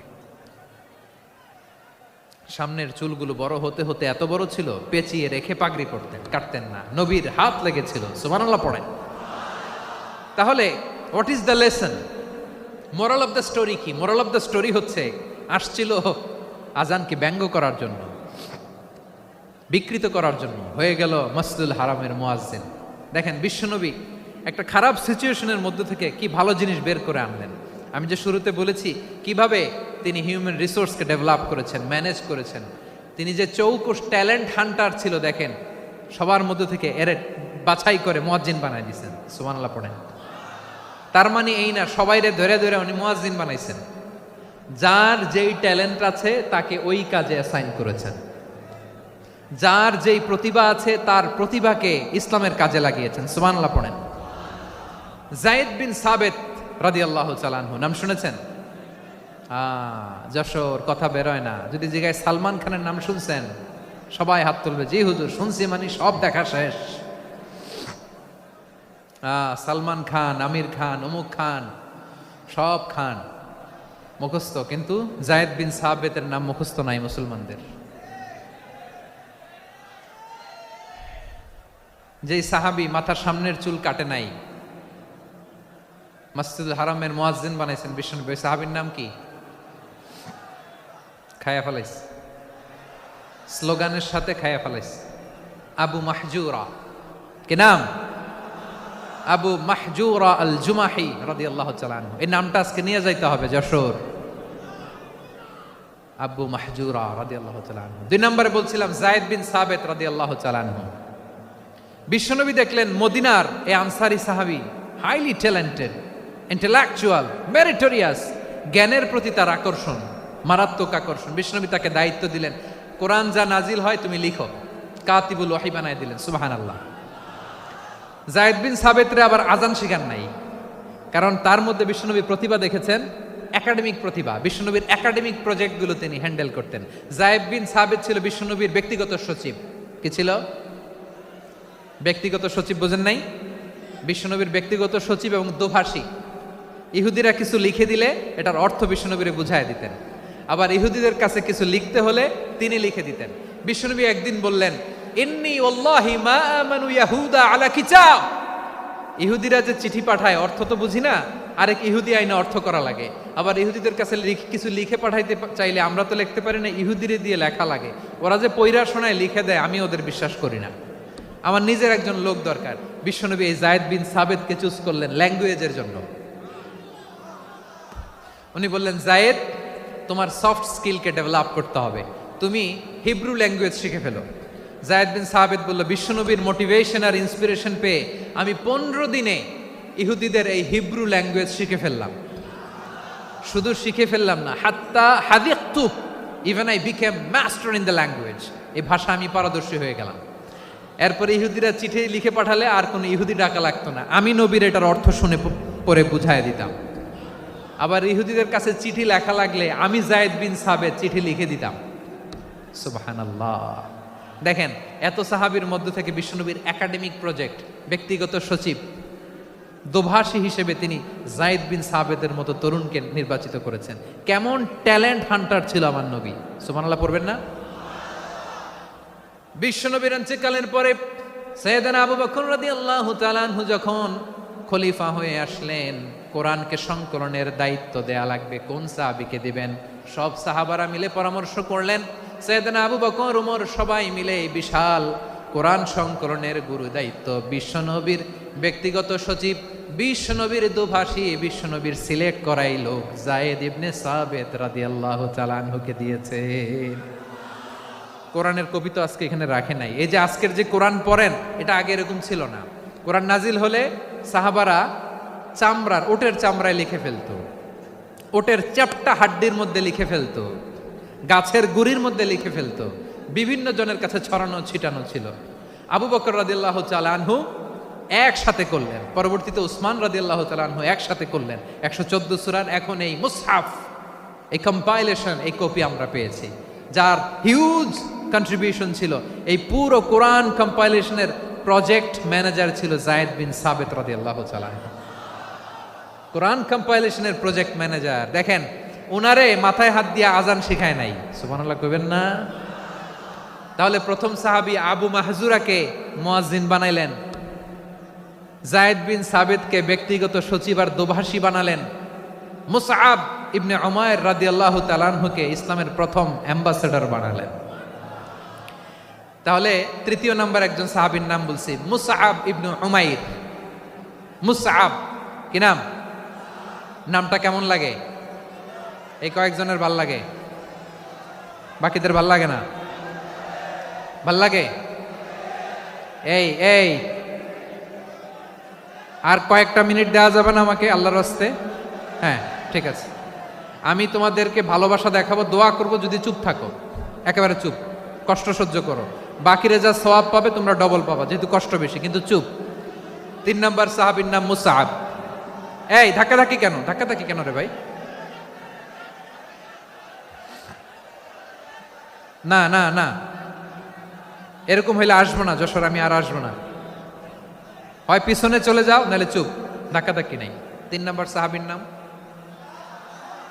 মুসআব। কি নাম? He was the first ambassador in Islam. ইসলামের প্রথম ডিপ্লোমাট, প্রথম কূটনৈতিক, ইসলামের প্রথম কূটনৈতিক, ইসলামের প্রথম ডিপ্লোমাট, প্রথম অ্যাম্বাসেডর মুসআব ইবনে উমাইর। মক্কার তরুণ যুবক, উনি পারফিউম লাগাইলে মানুষ দেখলেই বুঝতো এটা মুসআব লাগাইছে। এমন ড্যাশিং ফেসের ছিল, এমন স্মার্ট ড্যাশিং ফেস, এমন পার্সোনালিটির মানুষ ছিল মুসআব রাদিয়াল্লাহু তাআলা আনহু। কারণ যিনি ইসলামের স্পোকম্যান হবেন, মুখপাত্র হবেন, তার স্মার্ট হওয়ার দরকার আছে না নাই? আকাবার প্রথম শপথ যখন হলো, তাদের সাথে বিষ্ণু ঈসা ইসলাম মদিনাতে একজন মুখপাত্র পাঠালেন, ডিপ্লোমাটকে পাঠালেন, অ্যাম্বাসেডর অফ ইসলাম, তিনি হচ্ছেন মুসআব ইবনে উমাইর। পড়েন সুবহানাল্লাহ। বিশ্বনবী দেখলেন সে অনেক স্মার্ট, তার ডেডিকেশন আছে, সিনসিয়ারিটি আছে, এবং মদিনায় যে আউস খাজরাজ গোত্রের নেতাদের সাথে ডিল করতে হবে, ইহুদিদের সাথে ডিল করতে হবে, ওখানে একজন পাক্কা জানু খেলোয়াড়ের দরকার আছে না নাই? মুসআব ইবনে উমাইর রাদিয়াল্লাহু তাআলা আনহু, ওনাকে বিষ্ণু ঈসা ইসলাম চুজ করলেন। এবং বিষ্ণু ঈসা ইসলামের এই চুজিংটা, এই সিলেকশনটা এত সুন্দর ছিল, তিনি মদিনাতে যে বিশ্বনবী আসার আগেই মদিনার জমিনকে তিনি উর্বর করে ফেলছেন। প্রতিটা ঘরে ঘরে কালিমার দাওয়াত তিনি পৌঁছায় দিচ্ছেন। জুমার বিধান নাজিল হয়েছে, কিন্তু মক্কায় পরিবেশ নাই জুমা পালনের। বিষ্ণু ঈসা ইসলাম একজনকে দিয়ে খবর পাঠালেন, যাও মদিনায় মুসাবকে যে বলো, মুসাব তো আমার শিক্ষক, আমার স্পোকম্যান, মদিনাতে যেন তারা জুমা কায়েম করে। বিশ্বনবীর আগেই মুসাব মদিনার মুসলিমদেরকে নিয়ে মদিনায় প্রথম জুমা কায়েম করে ফেলছে। কোন সুবহানাল্লাহ। ডিপ্লোমাটদের কেমন হইতে হয়, অ্যাম্বাসেডারের কেমন হইতে হয়, মুসআব রাদিয়াল্লাহু তাআলা আনহুর কাছ থেকে শিখে নাও। মুসআব নামটা কেমন লাগে? যশোর যাদের সন্তান হবে, ছেলে সন্তান, আমার রাস্তায় পাইলে সবাই জিজ্ঞেস করে, হুজুর একটা নাম দেন, আমার ছেলে হবে। যশোরবাসীর জন্য আমি একটা নাম দিয়ে দিলাম, নাম রাখতে হবে মুসআব। কি নাম? নামটা যাদের ভাল লাগে, ছেলে সন্তান অনাগত আসবে, মনে চাইলে নাম রেখে দিবেন মুসআব রাদিয়াল্লাহু তাআলা আনহুর নামে মুসআব। তাহলে মুসআব রাদিয়াল্লাহু তাআলা আনহুকে বিশ্বনবী ল্যাঙ্গুয়েজ শিখান নাই, সফট স্কিল শিখান নাই। যায়েদ রাদিয়াল্লাহু তিনি হিব্রু ল্যাঙ্গুয়েজ শিখেছেন, সুরিয়ানি শিখেছেন, কিন্তু মুসআবকে তিনি বানিয়েছেন the spokesman of Islam, the first diplomat, the ambassador of Islam. সুবহানাল্লাহ পড়বেন না? আব্দুল্লাহ ইবনে আব্বাস রাদিয়াল্লাহু তাআলা আনহু বিশ্বনবীর কাজিন, চাচাতো ভাই। আবার মাইমুনা রাদিয়াল্লাহু তাআলা আনহু, মাইমুনা নবীর স্ত্রী, তিনি ছিলেন আব্দুল্লাহর আপন খালা। তো নবীর বউ যদি ওনার খালা হয়, নবী তার কি? বুঝে নাই, নবী তার কি? খালু। তাহলে সম্পর্ক অনেক গভীর, কাজিন আবার খালু। ছোট্ট মানুষ, তাই রাতে মাঝে মাঝে ঘরে থাকতো। বিশ্বনবী দেখলেন আব্দুল্লাহ যেহেতু আমার ঘরে ঢুকতে পারে, আব্দুল্লাহরে এই উম্মতের বড় শিক্ষাবিদ বানাইতে হবে। কথা বোঝে নাই? আব্দুল্লাহকে কি বানাইতে হবে? শিক্ষাবিদ, এডুকেটর অফ দিস উম্মা, এই উম্মার শিক্ষাবিদ বানাইতে হবে। তাই আব্দুল্লাহ ইবনে আব্বাসকে বিশ্বনবী হাতে কলমে শিক্ষা দিয়েছেন। আহারে, আর এরপরে যে কি ভাষা আসবে তোমাদের জন্য আমার মুখ থেকে আমি নিজেও জানি না, আমি নিজেও জানি না। 1 ঘন্টা যাব ধাক্কা ধাক্কি মারামারি। তো আসতে বলছে কে তোমাকে? পেছনে চলে যাও, জায়গা না পেলে। পুরো প্রোগ্রামটাই নষ্ট করে দিল।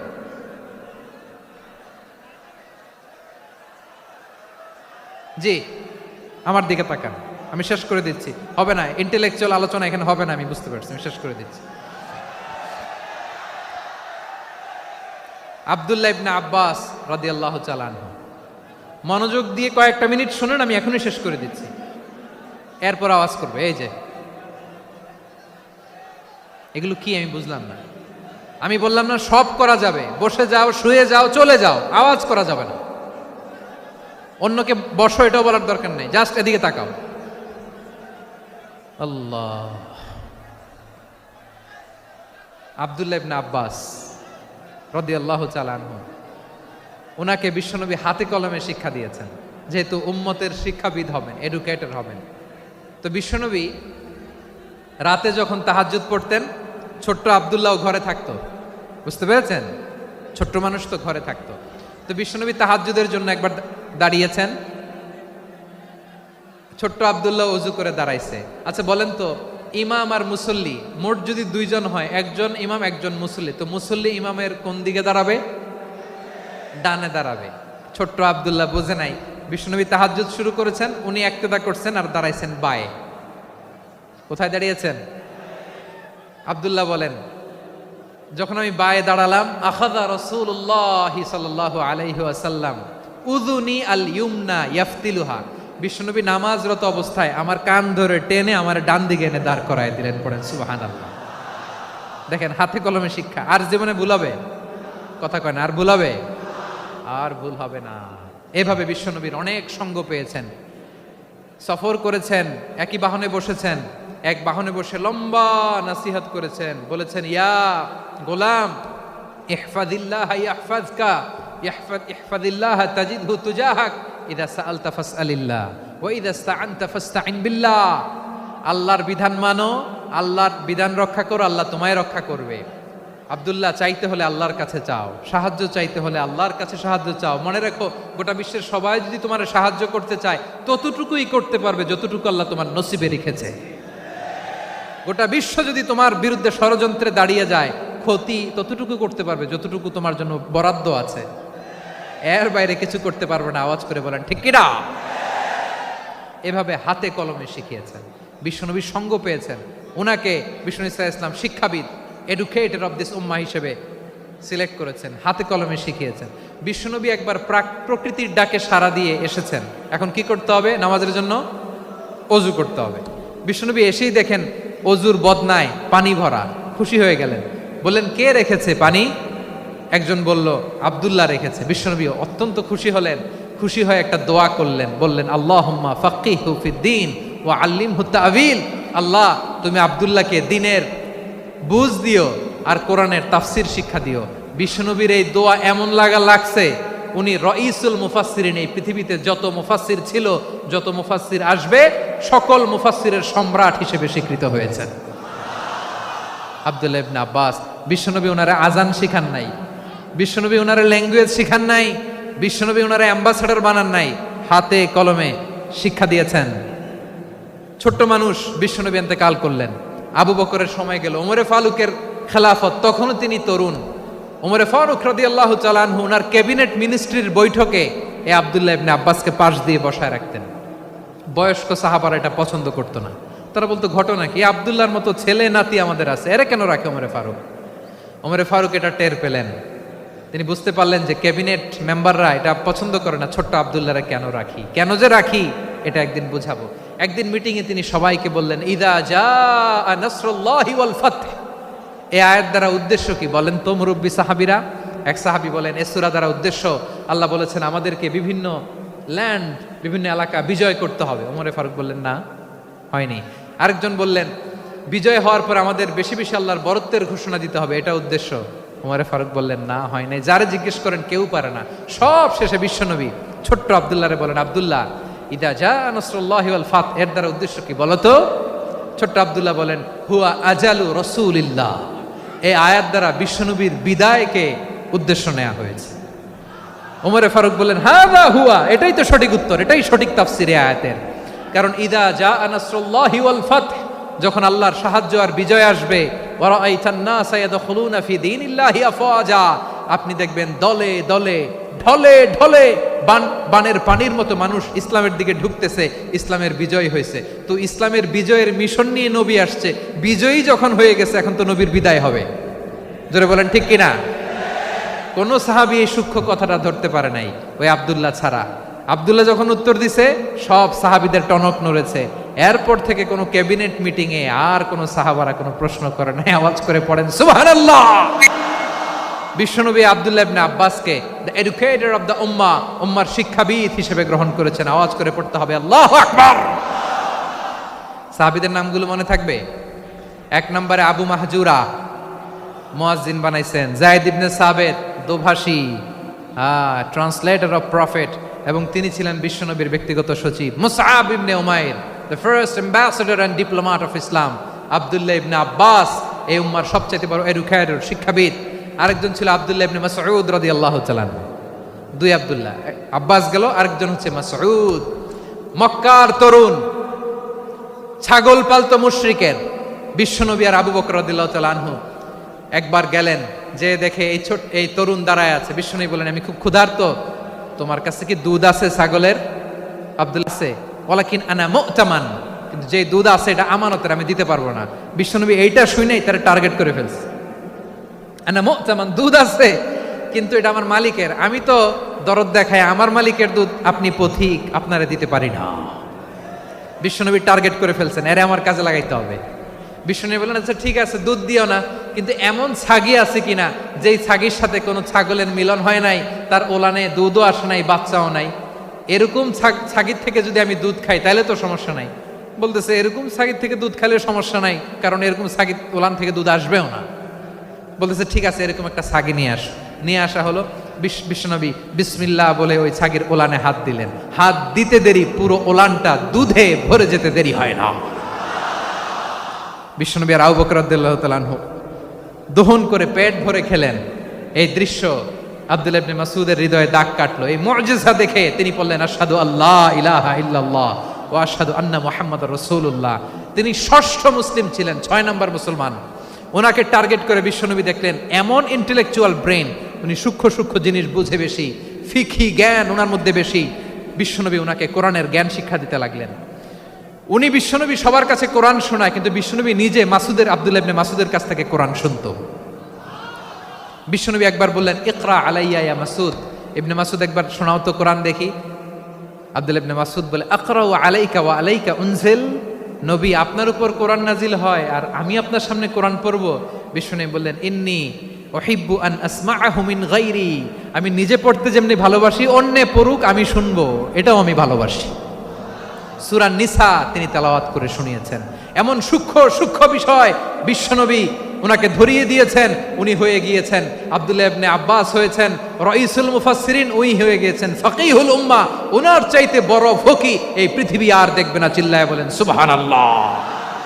উনি বলতেন, ওয়াল্লাহি ওয়াল্লাহি ইল্লাযী লা ইলাহা গায়রু মা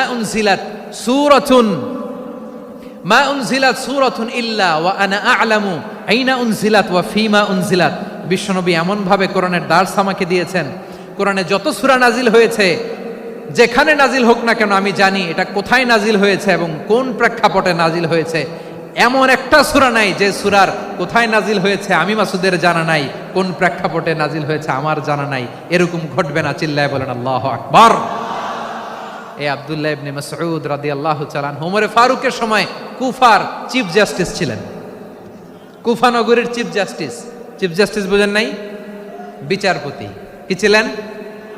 সবাই বলে নাই, কি ছিলেন? বিচারপতি ছিলেন। এবং ওনার যে ফিকহি জ্ঞানের ধারা, এটাই আলকামা, ইব্রাহিম আন-নাখাই, হাম্মাদ ইবনে সুলাইমান হয়ে ইমাম আবু হানিফা পর্যন্ত পৌঁছেছে। এবং ওনার ফিকহি জ্ঞানের ধারাই হানাফি মাযহাবে অ্যাকসেপ্ট হয়েছে। আজও এগুলো হানাফি মাযহাবে চর্চিত হয়। হানাফি মাযহাবের সব ফিক আব্দুল্লাহ ইবনে মাসউদের ফিকহি জ্ঞানের ধারা থেকে নেওয়া হয়েছে। চিল্লায় পড়েন সুবহানাল্লাহ। তাহলে উনাকে বিশ্বনবী বানিয়েছেন জুরিস্ট, আইনবিদ, ফাকিহ। উনারে আজান শিখান নাই। হিউম্যান রিসোর্স ডেভেলপমেন্ট কিভাবে করবেন, মানব সম্পদের উন্নয়ন কিভাবে করতে হয়, কিভাবে যার যেখানে প্রতিভা কাজে লাগাতে হয় উনি দেখিয়েছেন। সুবহানাল্লাহ পড়বেন না? খালিদ বিন ওয়ালিদ নাম শুনছেন? কে কে শোনেন নাই হাত তোলেন। কি ছিলেন? বীর যোদ্ধা ছিলেন খালিদ বিন ওয়ালিদ। কিন্তু তিনি ইসলাম ধর্ম গ্রহণ করেছেন অনেক দেরিতে, 8ম হিজরিতে। তার মানে 8ম হিজরির আগে উনি মুশরিকদের পক্ষে লড়াই করেছেন। ওনার হাতে কত মুসলিম সাহাবী যে নিহত হয়েছে হিসাব নাই। বিশ্বনবী টার্গেট করে রাখছে, তুমি আমাদের মুসলিমদের এত ক্ষতি করলা, তুমি যখন মুসলমান হবা তোমার দিয়ে আমি এমন কাম করামু যে এটা আর কেউ করতে পারবে না। সুবহানাল্লাহ নাই? যশোর ক্লান্ত হয়ে গেছে।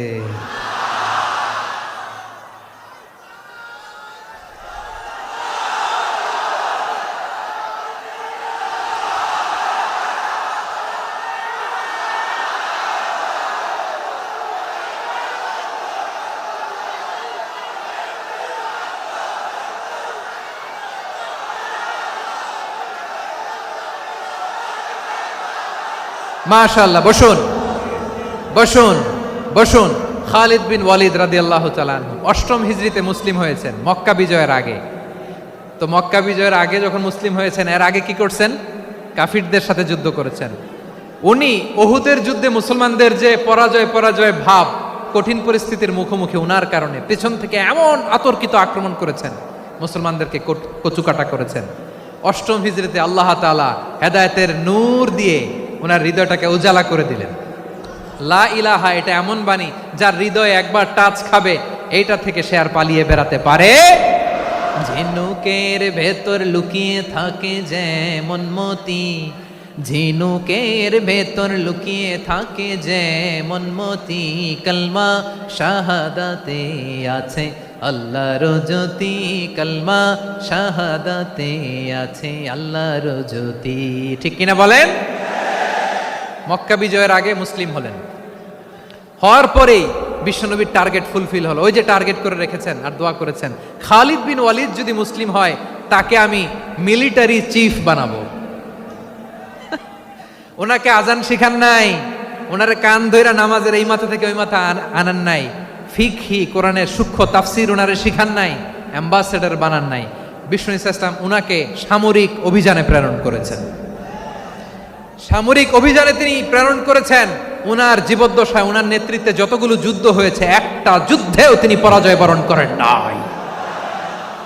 ওমরে ফারুকের সময়কালে তিনি চিফ অফ মুসলিম মিলিটারি, মানে মুসলিম সেনাপতি হয়েছেন। যশোর আওয়াজ করো, ঠিক কিনা বলো? সেনাপতি, মুসলিম সেনাপতি। তাহলে কিভাবে হিউম্যান রিসোর্স ব্যবহার করতে হয় গোটা বিশ্ব আমার নবীর কাছ থেকে শিখে নাও। খালিদ বিন ওয়ালিদ, ওনাকে বিশ্বনবী একটা উপাধি দিয়েছেন। উপাধিটা হচ্ছে সাইফুল্লাহিল মাসলুল, আল্লাহর নাঙ্গা তরবারি, আল্লাহর খোলা তরবারি, দ্য ওপেন সোর্ড অফ আল্লাহ। খালিদ বিন ওয়ালিদ মুসলিম সেনাপতি। হাসান বিন সাবেত নাম শুনছেন? দেখি উনি কি ছিল বলেন। রাসূলের সভা কবি, কালচারাল হিজিমনিকে ডিফিট করার জন্য। উনি ভালো অস্ত্র চালানো জানতেন না, ওই কাজে উনি যেতেন না। ওনার ছিল কাব্য প্রতিভা। কাব্য প্রতিভা, কাফিররা কবিতা দিয়ে নবীকে গালি দিত। বিশ্বনবী বলতেন, ইয়া হাসান আজিব আন রাসূলিল্লাহ, তুমি নবীর হয়ে কাফেরদের এই কথাগুলোর জবাব দাও। বিশ্বনবীর একটা মিম্বার ছিল। বিশ্বনবীর মিম্বারের পাশাপাশি মসজিদে নববীতে এই হাসান বিন সাবেতের জন্য বিশ্বনবী একটা স্পেশাল মিম্বার বানিয়ে দিয়েছেন। এখান থেকে তুমি জবাব দাও। এবং বিশ্বনবী বলেছেন, আল্লাহুম্মা আইয়িদহু বিরূহিল কুদুস। আল্লাহ, হাসান আমার পক্ষে জবাব দেয়, তুমি জিব্রাইল মারফত তাকে সাহায্য পাঠাইয়া দিও। রাসূল সাল্লাল্লাহু আলাইহি ইসলামের সভা কবি, the poet of the prophet, নবীর কবি। উনি কবিতা দিয়ে, এমন উচ্চাঙ্গের ভাষায় কবিতা দিয়ে তিনি জবাব দিতেন, কাফিরদের গা শিহরে যেত, তাদের হৃদয়ে আগুন ধরে যেত। তাহলে এরকম কবিরও দরকার আছে না নাই? এখন যাকে আল্লাহ দিছে কাব্য প্রতিভা, এরা যদি আপনি যুদ্ধের ময়দানে পাঠান হবে? যারে দিছে সুরেলা গলা, এরা যদি অ্যাম্বাসেডর বানান হবে না। হাসান বিন সাবেত ছিলেন বিষ্ণু ইসলামের কবি। হুযায়ফা ইবনুল ইয়ামান বিশ্বনবীর গোয়েন্দা বিভাগের প্রধান। কিসের প্রধান? হুযায়ফা ইবনুল ইয়ামান। ওনার ছিল ডিটেকটিভ মাইন্ড, ডিটেকটিভ মাইন্ড, গোয়েন্দা বিভাগের প্রধান। এবং উনি হচ্ছেন সাহিবু সিররি রাসূলিল্লাহ, রাসূল সাল্লাল্লাহু আলাইহি ওয়াসাল্লামের গোপন তথ্যের ধারক বাহক। নবীর যেই কথা কেউ জানে না, সব হুযায়ফার পেটের ভিতরে ছিল। সুবহানাল্লাহ পড়েন। মদিনার যত ইহুদিদের একটা লিস্ট ছিল, এই লিস্ট শুধু দুইজন জানতো, বিশ্বনবী আর হুযায়ফা। সুবহানাল্লাহ পড়বেন না? তাহলে ওনাকে কোন দায়িত্ব দিছে? কোন বিভাগ? যশোর, আওয়াজ করো কোন বিভাগ? গোয়েন্দা বিভাগের হেড ছিল। খন্দকের যুদ্ধে প্রচন্ড আজকের মতো শৈত্য প্রবাহ, মাটি খনন করতে করতে সাহাবীদের পেটে ক্ষুধা নাই, দাঁড়াইতে পারে না নামাজের জন্য, এত ক্লান্ত, ক্ষুধা, ক্লান্ত, শ্রান্ত। বিশ্বনবী বললেন, কে আছো? এই কঠিন শীত, এই ভয় আর ক্ষুধার মধ্যেও খন্দকের পরীক্ষার টপকে শত্রু শিবিরে যে আমাকে তথ্য দিবা, কে আছো? কারো গায়ে শক্তিই নাই যে দাঁড়াবে, কেউ দাঁড়ায় না। বিশ্বনবী তখন নিজে হুজাইফাকে ডাক দিলেন, হুজাইফা, যে আমাকে আজকে শত্রু শিবিরের তথ্য এনে দিবে সে জান্নাতে আমার মোরাফাকা, আমার সঙ্গী হবে। হুজাইফা রাদিয়াল্লাহু ইবনুল ইয়ামান জীবনের ঝুঁকি নিয়ে এই ক্ষুধা, শৈত্য প্রবাহ, কোল্ড ওয়েভসকে উপেক্ষা করে পরীক্ষা টপকে শত্রু শিবিরে যে সবার কথাগুলো চুপে চুপে শুনে বিশ্বনবীর দরবারে এসে গোয়েন্দাদের মতো তথ্য সরবরাহ করেছে। বিশ্বনবীর গোয়েন্দা বিভাগের প্রধান হুজাইফা ইবনুল ইয়ামান ইন্টেলিজেন্স বিভাগ চালাতেন। মুনাফিকদের নাম ওনার কাছে ছিল। মুআয ইবনে জাবাল মদিনা রাষ্ট্রের সবচেয়ে সিনিয়র আমলা ছিলেন। আমলাতন্ত্র চিনেন তো? প্রশাসনিক কাজ যারা চালায়, অ্যাডমিনিস্ট্রেশন বোঝেন না? The department of administration. মদিনার রাষ্ট্রের সিনিয়র আমলা মুআয ইবনে জাবাল মুতাখাসসিসুন ফিল হালালি ওয়াল হারাম, হালাল হারামের স্পেশালিস্ট ছিলেন। বিশ্বনবী উনাকে ইয়ামানের গভর্নর করে পাঠাইছেন। বলেছেন, ইন্নাকা তা'তি কওমান আহলা কিতাব, এমন গোষ্ঠীর কাছে যাবা এরা ইহুদি নাসারা, আগে শাহাদা পড়লে এরপরে নামাজের দাওয়াত দিও, নামাজ পড়লে যাকাতের দাওয়াত দিও। গভর্নরের অ্যাটিটিউড যেমন থাকে তেমন অ্যাটিটিউড ধরে রেখো। সুবহানাল্লাহ পড়েন। তাহলে মুআয ইবনে জাবালকে দিয়ে বিশ্বনবী কবিতা লেখায় নাই, চিঠি লেখায় নাই, আজান দেওয়ায় নাই। সুবহানাল্লাহ পড়বেন না? সব শেষ সাহাবী বলি আবু হুরায়রা রাদিয়াল্লাহু তাআলা আনহু, নাম শুনছেন? বিড়ালের বাবা। কি করতেন? খালি হাদিস মুখস্থ করতেন। উনি বলতেন, আলজামু রাসূলুল্লাহ আলা মিল ইবাতনি, আমার শুধু পেটের ক্ষুধার বন্দোবস্ত হইলে আমি নবীর সঙ্গ ছাড়তাম না। আমার আনসার সাহাবারা ক্ষেত খামারের কাজ করতো, আমার মুহাজির সাহাবারা ব্যবসা করতো, আর আমি নবীর সাথে সাথে থাকতাম। শুধু সকাল বিকাল দুই বেলা যদি আমার খাবারের বন্দোবস্ত হয় আমি আর নবীর লক ছাড়ি না। সুবহানাল্লাহ কইবেন না? 5374টা হাদিস তিনি বর্ণনা করেছেন। সবচেয়ে বেশি হাদিস বর্ণনাকারী সাহাবী। হাদিস প্রিজার্ভেশনের কাজে বিশ্বনবী ওনাকে কাজে লাগিয়েছেন।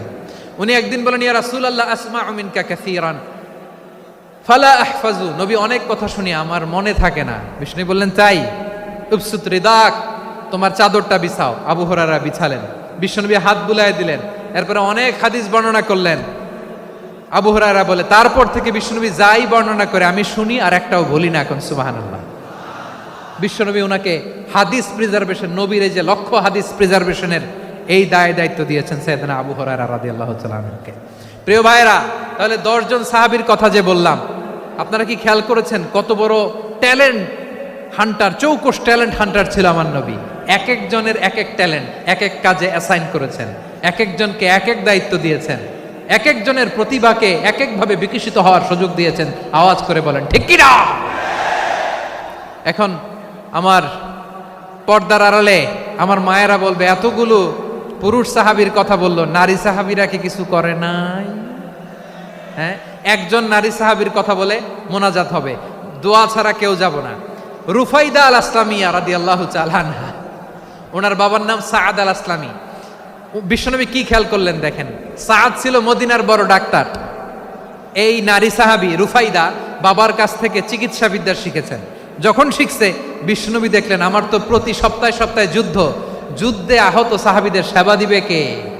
বিশ্বনবী রুফাইদাকে বললেন, রুফাইদা তুমি মসজিদে নববীর পাশে একটা মেডিকেল ক্যাম্প করো।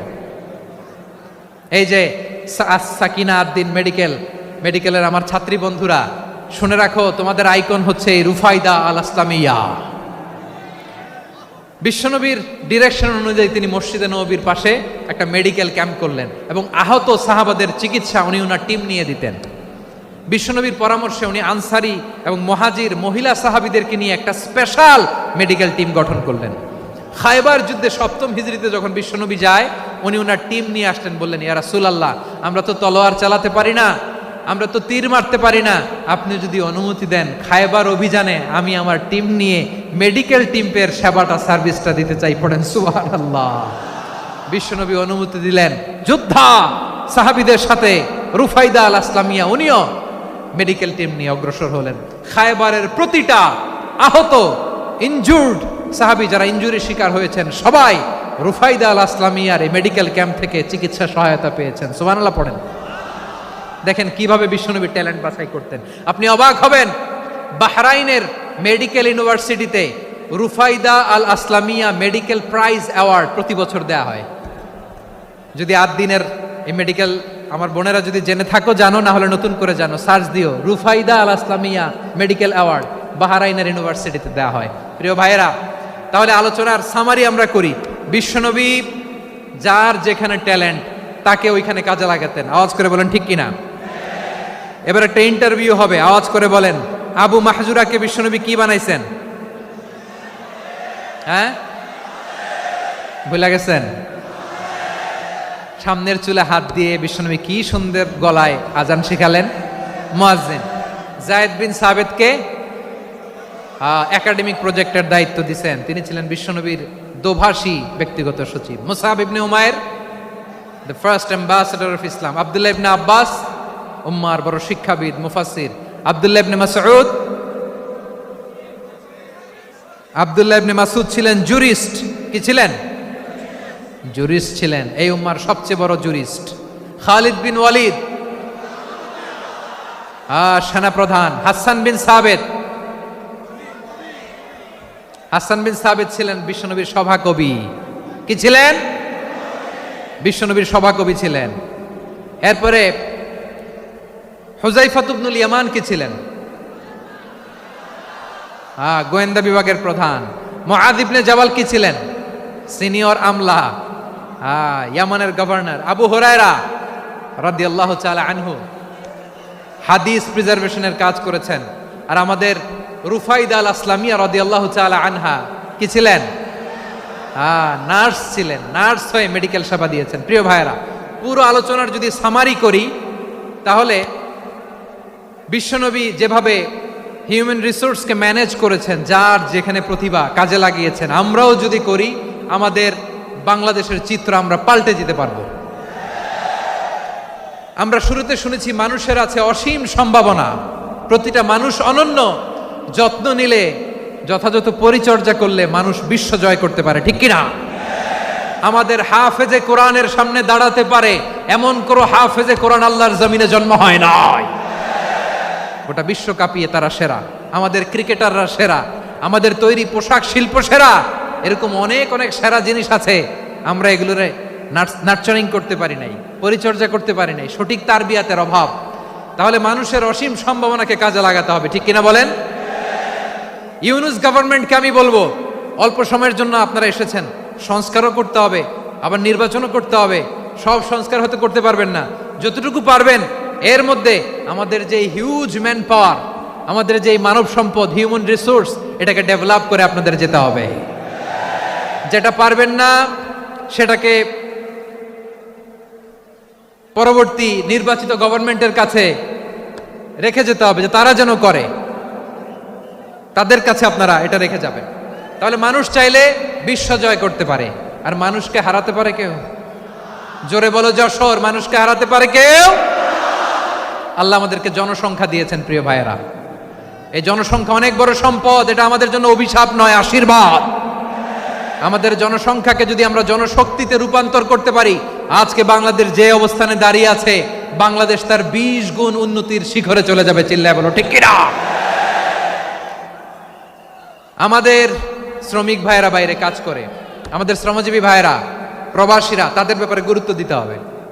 আমাদের শ্রমের দাম সবচেয়ে কম, সবচেয়ে কম। তারা এম্বাসিতে গুরুত্ব পায় না, এয়ারপোর্টে গুরুত্ব পায় না। এই সরকার অবশ্য তাদেরকে অনেক গুরুত্ব দিচ্ছে। আমাদের অদক্ষ শ্রমিককে যখন আমরা দুবাই পাঠাই অল্প বেতন পায়, কিন্তু ইন্ডিয়ানরা দক্ষ শ্রমিক পাঠাইলে তার 3 গুণ বেতন পায়।